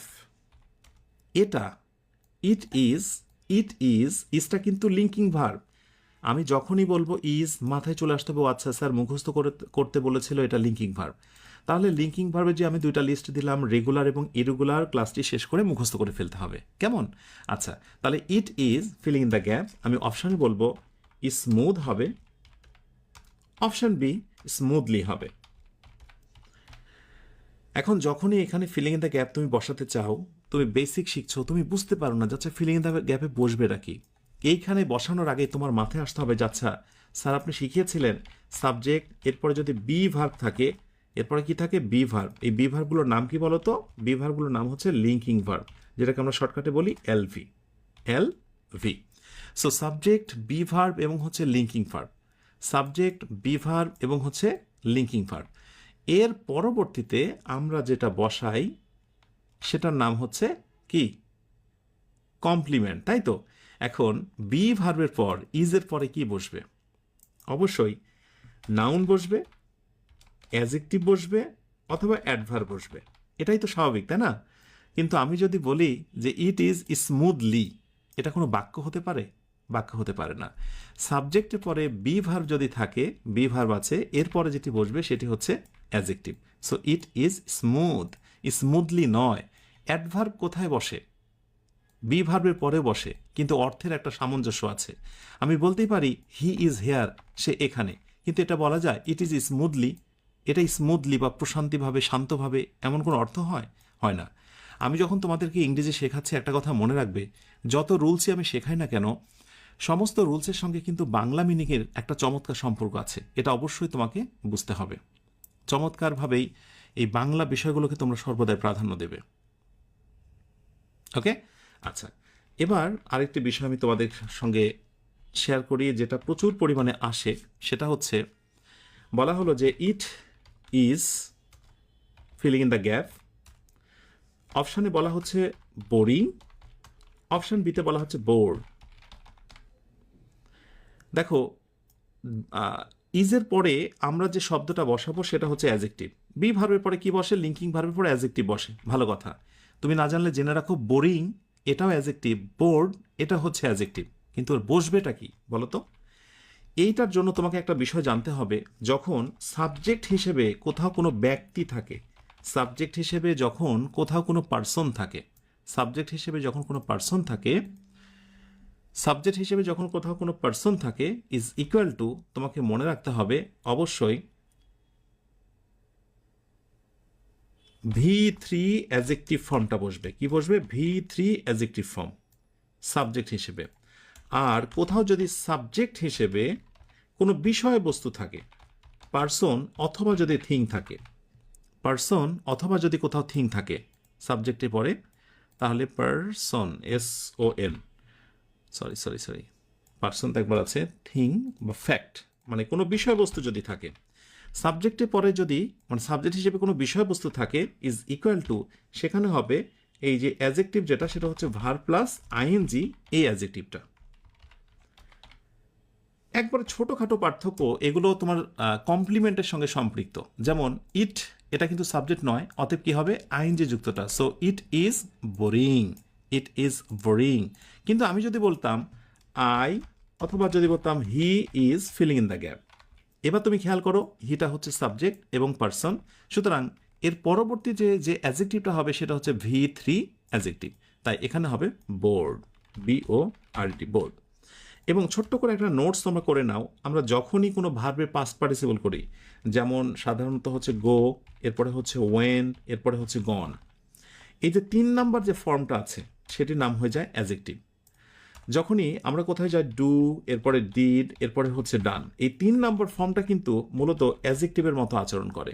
So এটা একটু মনে রেখো তোমরা, যে প্রয়োজন বোধে কনজুগেশন অফ ভার্বের যে 3 নাম্বার ফর্মটা আছে, 3 নাম্বার ফর্ম আছে, অথবা কোনো কোনো সময় ইডি যুক্ত হয়, এই শব্দগুলো কিন্তু মূলত অ্যাজেক্টিভে রূপান্তরিত হয়, এই শব্দগুলো মূলত অ্যাজেক্টিভে রূপান্তরিত হয়।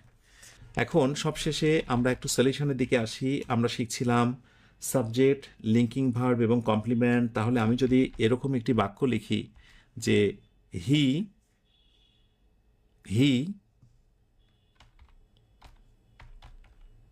হি একটু খেয়াল করো সবাই, হি, ELE, সিটিএস। আচ্ছা, হি elects me chairman, CHAIRMAN, chairman. He elects me chairman. আমি যদি তোমাদেরকে বলি যে এই মি এটা কি অবজেক্ট নাকি কমপ্লিমেন্ট, অপশানে আসি আমরা, ফিনিশিংয়ে। আচ্ছা, ফিনিশিংয়ে আসি আমরা, এটা কি অবজেক্ট অর বি নাম্বার হলো কমপ্লিমেন্ট। এই মিটার নাম কি? Is it object or complement? MENT। আমাকে একটু বলো দেখি এটার নাম কি হবে। ওকে, নেক্সট আরেকটি প্রশ্ন হচ্ছে, আমি এবার আন্ডারলাইন করব চেয়ারম্যানে। ওকে, চেয়ারম্যানের নিচে আন্ডারলাইন করে আমি প্রশ্ন করছি সেম একইভাবে যে এই চেয়ারম্যানের নামটা কি, এটা কি অবজেক্ট অর কমপ্লিমেন্ট? ঝড়গতিতে আনসারটা দিয়ে দাও। আমরা এতক্ষণ ছিলাম সাবজেক্ট এবং কমপ্লিমেন্টের মধ্যে, সবশেষে একটু একটু করে ফিনিশিং টানবো। Okay, thank you so much. অনেকে রাইট উত্তর দিয়েছ। হি ইলেক্টস মি, হিয়ার মিটা হলো অবশ্যই অবজেক্ট। কেন বলো তো অবজেক্ট? কারণ এই কথাটি দ্বারা আমি শুরু করেছিলাম। হি এবং মি দুইটা আলাদা সত্তা, আলাদা মানুষ। এর মাঝখানে তুমি কিন্তু কোনোভাবেই ইজ ইকুয়াল টু বসাতে পারবে না, ইজ ইকুয়াল টু বসাতে পারবে না। সুতরাং এটা যে অবজেক্ট, এটা কিন্তু পূর্বের আলোচনা থেকে প্রমাণিত। But he elects me chairman, আমি এবার চেয়ারম্যান আন্ডারলাইন করেছি। চেয়ারম্যান কি খেয়াল করে দেখো, এখানেও কিন্তু সে আমাকে চেয়ারম্যান হিসেবে নির্বাচিত করেছে বা চেয়ারম্যান হিসেবে নির্বাচিত করে। এই জায়গাতে কিন্তু হি মানে কিন্তু চেয়ারম্যান নয়, কারণ হি কিন্তু আমাকে বানিয়েছে চেয়ারম্যান। দ্যাট মিনস মি এবং চেয়ারম্যান এর মাঝখানে আমরা একটা ইজ ইকুয়াল টু বসাতে পারি। একটু সময় নিয়ে ভাবো। ওকে, সুতরাং এইখানে যে চেয়ারম্যানটা আছে সেই চেয়ারম্যানের নাম হচ্ছে কমপ্লিমেন্ট। কমপ্লিমেন্টটা কার বলো তো? এতক্ষণ আমরা দেখেছি বা পূর্বে যখন আমি আলোচনা করেছিলাম সেখানে দেখিয়েছিলাম সাবজেক্টিভ কমপ্লিমেন্ট। অর্থাৎ আমি যদি বলতাম he is a chairman, he is a chairman, তাহলে কিন্তু দেখো হি সমান সমান হচ্ছে চেয়ারম্যান। বাট এই বাক্যটা সে আমাকে চেয়ারম্যান বানিয়েছে, এই হি কিন্তু চেয়ারম্যান নয়, বরং আমিই হচ্ছে চেয়ারম্যান। সুতরাং আমরা আগে বা প্রথমে যতগুলো কমপ্লিমেন্ট দেখেছি সেগুলো হলো সাবজেক্টিভ কমপ্লিমেন্ট, অর্থাৎ সাবজেক্টের পরিপূরক। This is called subjective complement. Okay, আর এই মুহূর্তে আমরা যে সেন্টেন্সটা দেখছি, এই যে he elects me chairman, he elects me chairman, এই জায়গাটা এটা হলো অবজেক্টের কমপ্লিমেন্ট বা অবজেক্টের পরিপূরক। এটার নাম হলো অবজেক্টিভ কমপ্লিমেন্ট, কমপ্লিমেন্ট। সুতরাং আমাদের এই পুরো আলোচনা থেকে আরেকটা জিনিস বের হয়ে আসলো যে কমপ্লিমেন্ট শুধুমাত্র সাবজেক্টিভ কমপ্লিমেন্ট হয় না, অবজেক্টেরও পরিপূরক বা কমপ্লিমেন্ট হতে পারে। সুতরাং এখান থেকে আমরা লাস্ট ফিনিশিং আসব। আমরা একটা স্ট্রাকচার দেখেছিলাম যে সাবজেক্ট, মাঝখানে linking verb, LINKING, linking verb, এবং সবার শেষে বসেছিল কি বলতো? সবার শেষে বসেছিল কমপ্লিমেন্ট। আমি একটু পুরো আলোচনাটাকে আমরা সামারি করছি। কমপ্লিমেন্ট হতে চাইলে তাকে নাউন হতে হয়েছে, অ্যাডজেক্টিভ হতে হয়েছে, অথবা অ্যাডভার্ব হতে হয়েছে, রাইট? এখন আমার প্রশ্ন হচ্ছে, আমি যদি PLEMENT, হ্যাঁ কমপ্লিমেন্ট, এখন আমি যদি ওপরের এই বাক্যটা জাস্ট নিচে টেনে নিয়ে আসি এবং যদি বলি যে বলতো বাছাধন, বলতো এইখানে যে ইলেক্টস একটা ভার্ব আছে সেই ভার্বের নাম কি? আমি তোমাদের কমেন্টের দিকে নজর রাখছি, ঝটপট করে একটু জানাও। আমি তোমাদের বলেছি যে আস্তে আস্তে করে আমরা একটু গভীর জায়গাতে প্রবেশ করব। এরপরে আমি তোমাদেরকে নিয়ে যাব অন্য আলোচনায় আস্তে আস্তে করে। এগুলো একেবারে বেসিক লেভেলে আলোচনা। আমাদের রুলসে বলা হচ্ছে সাবজেক্ট, লিঙ্কিং ভার্ব, এরপরে কমপ্লিমেন্ট। তো আমরা সাবজেক্ট তো পেয়েছি, কমপ্লিমেন্ট পেয়েছি, বাট এই মাঝখানে ভার্বটার নাম কি? মাশাআল্লাহ, আমি 2-1 জনকে সঠিক উত্তর দিতে দেখেছি। Very good. সো তোমাকে মনে রাখতে হবে কোনো বাক্যতে যদি সাবজেক্ট থাকে, তারপরে ভার্ব থাকে, এরপরে অবজেক্ট থাকে, তারপরে যদি কমপ্লিমেন্ট থাকে, কমপ্লিমেন্ট MENT, কমপ্লিমেন্ট থাকে। খেয়াল করো, এই হচ্ছে সাবজেক্ট, এই হচ্ছে একটা ভার্ব, এই হচ্ছে অবজেক্ট, এই অবজেক্টের কমপ্লিমেন্ট হচ্ছে এটা। সুতরাং এই ভার্বের নাম কিন্তু আর লিঙ্কিং ভার্ব থাকবে না, তার নাম হয়ে যাবে ফ্যাক্টেটিভ ভার্ব। ফ্যাক্টেটিভ ভার্ব একটু মনে রাখতে হবে, এই ভার্বের নাম হয়ে যাবে ফ্যাক্টেটিভ ভার্ব। পরবর্তীতে আমি আরও বিস্তারিত এগুলো আলোচনা করার চেষ্টা করব। আমি শুধু দেখানোর চেষ্টা করছি যে সাবজেক্ট এবং লিঙ্কিং ভার্বের মাঝখানে, সাবজেক্ট এবং কমপ্লিমেন্টের মাঝখানে যে ভার্বে থাকবে সেটি আজীবন লিঙ্কিং ভার্ব নয়, সেটি লিঙ্কিং ভার্ব হতে পারে এবং সেটি ফ্যাক্টেটিভ ভার্বও হয়ে যেতে পারে। সো এই ছোটোখাটো বিষয়গুলো অবশ্যই মাথায় রাখতে হবে। আমরা একটা আলোচনা ইতি টানবো যেটা দিয়ে, সেটি হচ্ছে যে my hobby is filling the gap. Option A read, option B reading. আমরা ফিলিং দ্য গ্যাপ পারি না, আমরা কথা বলতে পারি না, ফ্রি হ্যান্ডে লিখতে পারি না, আমাদের অসংখ্য ভুল যায়। কেন ভুল যায়? কারণ আমরা তো বেসিকই দুর্বল। আমরা মানে কি বলে, আমরা নিয়ম নীতিতেই ভুলে গেছি যে আসলে এগুলো ছোটোবেলা শেখার কথা। আমি যখনই এই স্ট্রাকচারটা দিয়েছি বা এই সেন্টেন্সটা, তখন মনে হওয়া উচিত তোমার যে এটা হচ্ছে সাবজেক্ট প্রথমে, ইসটা হচ্ছে লিঙ্কিং ভার্ব। সো লিঙ্কিং ভার্বের পর অবশ্যই একটা কমপ্লিমেন্ট বসবে, আর কমপ্লিমেন্ট হতে পারে নাউন বা নাউন ফ্রেজ বা জেরান্ড। একটু মনে করে দেখো, ভার্বের সঙ্গে যখন আইএনজি হয়, যারা ভুলে গেছে একটু মনে করে দেখো, আমি লিখে দিয়েছি, এই ভার্বের সঙ্গে যখন আইএনজি হয় ইজ ইকুয়াল টু, সেটা কিন্তু জেরান্ড হয়ে যায়। আর জেরান্ডটা হচ্ছে মূলত নাউনেরই একটা ছদ্মনাম। সুতরাং এই জায়গাটায় রাইট উত্তর হচ্ছে ডেফিনেটলি জেরান্ড। তুমি কি জানো যে রুলসটা বা যে ফিলিং ইন দ্য গ্যাপটি আমি তোমাকে শেখালাম, একটু জেনে দেখো তোমার বড় ভাই আপুদের কাছ থেকে, যদি তুমি ছোট হয়ে থাকো। এগুলো প্রায় প্রতিযোগিতামূলক বড় বড় পরীক্ষাগুলোতে আসে। আবার এই কোয়েশ্চেন্সগুলোই তোমার একাডেমিক পরীক্ষার ফিলিং ইন দ্য গ্যাপে আসে। ইংরেজির কোনো জাত ধর্ম নেই, তুমি যেটা শিখছো সেটাই তোমার বড় হয়ে কাজে দেবে। তাহলে এই বাক্যটাই যদি এমন হতো, একটু খেয়াল করে দেখো, এই বাক্যটা যদি এমন হতো যে মাই হবি ইজ রিডিং, রিডিংয়ের নিচে যদি আন্ডারলাইন করে এবং যদি জিজ্ঞাসা করে যে এটার নাম কি জেরান্ড নাকি এটার নাম পার্টিসিপল। আমি মানছি যে আমি তোমাকে জেরান্ড পার্টিসিপল বিস্তারিত পড়াইনি, এটা তোমার পারার কথাও না, কিন্তু একটা বিষয় আমাকে বলো তো, যে সম্পর্কে তুমি ধারণা নিয়েছো সেই জিনিসটাই যদি আসে, একটু ঘুরিয়ে পেঁচিয়ে সেটার আনসার বলা কি খুব বেশি কঠিন? মোটে না। মনে রেখো, এভাবে একটু একটু করে কিন্তু বেসিক স্ট্রং হয়। আজকের আলোচনাটা ইতি টানবো। সবশেষে আমি আমার পুরো আলোচনাটাকে একটু সামারি আকারে উপস্থাপন করি। আমি অনেক কিছু তোমাদের দিতে পারি একটি ক্লাসে, আমি অনেক অজানা জিনিস তোমাদের দিতে পারি, তোমরা দেখে অবাক হয়ে যেতে পারো, বিস্ময়ে অনেক কিছু ভাবতেও পারো। কিন্তু আমার উদ্দেশ্য কি জানো? আমার উদ্দেশ্য হলো, আমার লক্ষ্য হলো বেসিক টু অ্যাডভান্স। আস্তে আস্তে বেসিক থেকে আমি অ্যাডভান্সে পৌঁছে যাব। আমি যদি একবার ধুম করে কঠিন বিষয়গুলো টেনে নিয়ে আসি, এমনিতেই আমি অনেক মনে কষ্ট পাচ্ছি, বিকজ আজকের এই ক্লাসে তোমাকে জেরান্ড বা পার্টিসিপলের নাম তোমার সামনে উপস্থাপন করতে হয়েছে। আজকের এই ক্লাসে তোমাকে আমি ফ্যাক্টেটিভ ভার্বের নাম শিখিয়েছি। আজকের এই ক্লাসে আমি তোমাকে লিঙ্কিং ভার্বের আরও কত নাম শিখিয়েছি। আসলে কি জানো, বেসিকের সঙ্গে যদি সামঞ্জস্য বিষয়গুলোকে টেনে না নিয়ে আসা হয়, তাহলে না পড়া অপূর্ণ রয়ে যায়। সো আমি একটু একটু করে বেসিকের সঙ্গে সঙ্গে অ্যাডভান্স লেভেলের যেগুলো সঙ্গতি রয়েছে সেগুলো একটু একটু করে টানবো। দেখবে পরবর্তীতে জিনিসটা পড়তে অনেক মজা লাগবে। একটা নিজেকে প্রশ্ন করো তো, যখন আমি তোমাদের জেরান্ড এবং পার্টিসিপল নামক একটি অধ্যায় পড়াবো এবং যখন বলবো যে আজকে আমি তোমাদেরকে জেরান্ড এবং পার্টিসিপল পড়াবো, সেই দিন কি তোমার মনে হবে না যে ও আচ্ছা আচ্ছা, জেরান্ড বা পার্টিসিপল নামের একটা জিনিসের কথা আমি শুনেছিলাম?